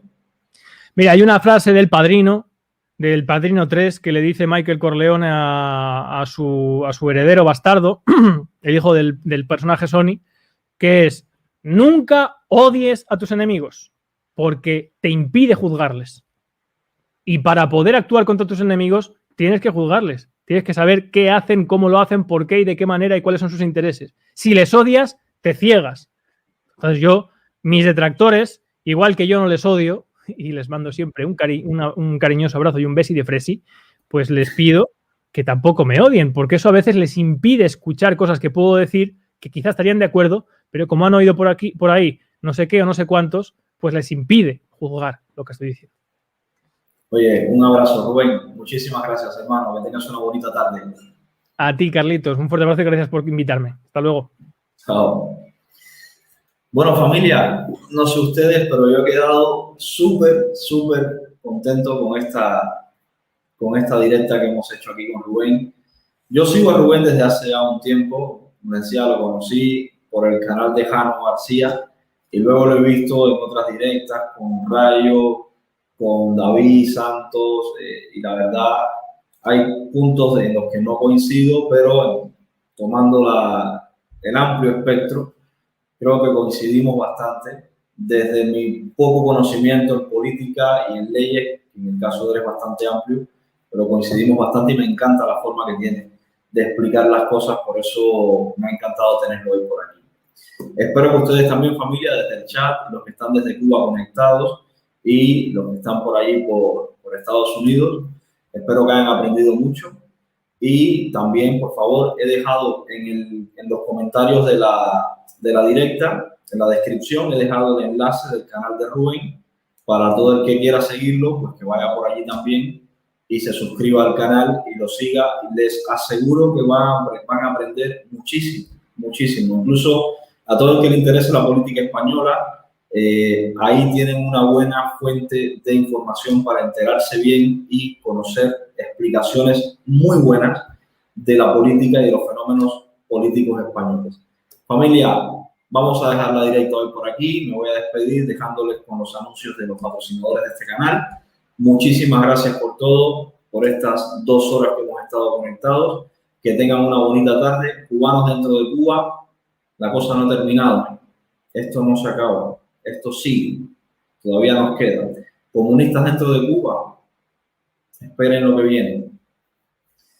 Familia, que tengan una bonita tarde. Hasta mañana.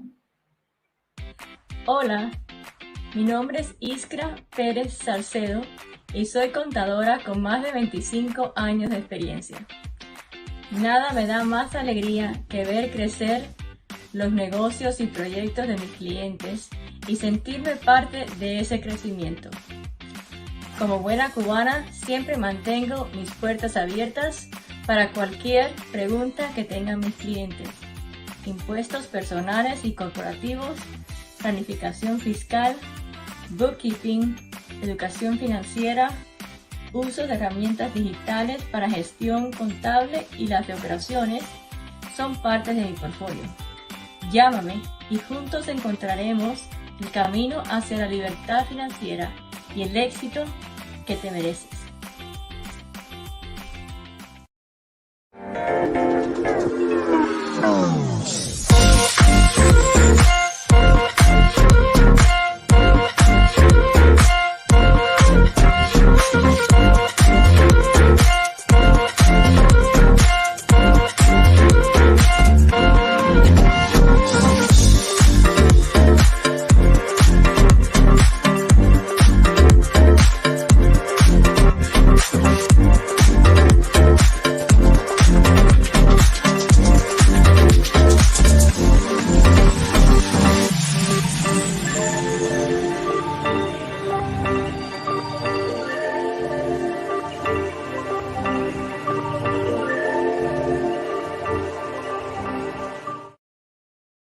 Hola, mi nombre es Ibis y te presento a Gráfica. ¿Te gustaría crear una marca exitosa para tu negocio? ¿Sabes que necesitas un logo, una página web, tarjetas de presentación y tal vez hasta un catálogo? En Gráfica podemos ayudarte a crear esa marca que tanto necesitas, ya que nos especializamos en diseño gráfico, diseño de páginas web, redes sociales y promociones. Llámanos hoy para hacer un estudio detallado de las necesidades de tu compañía y así poder crear una marca profesional y exitosa.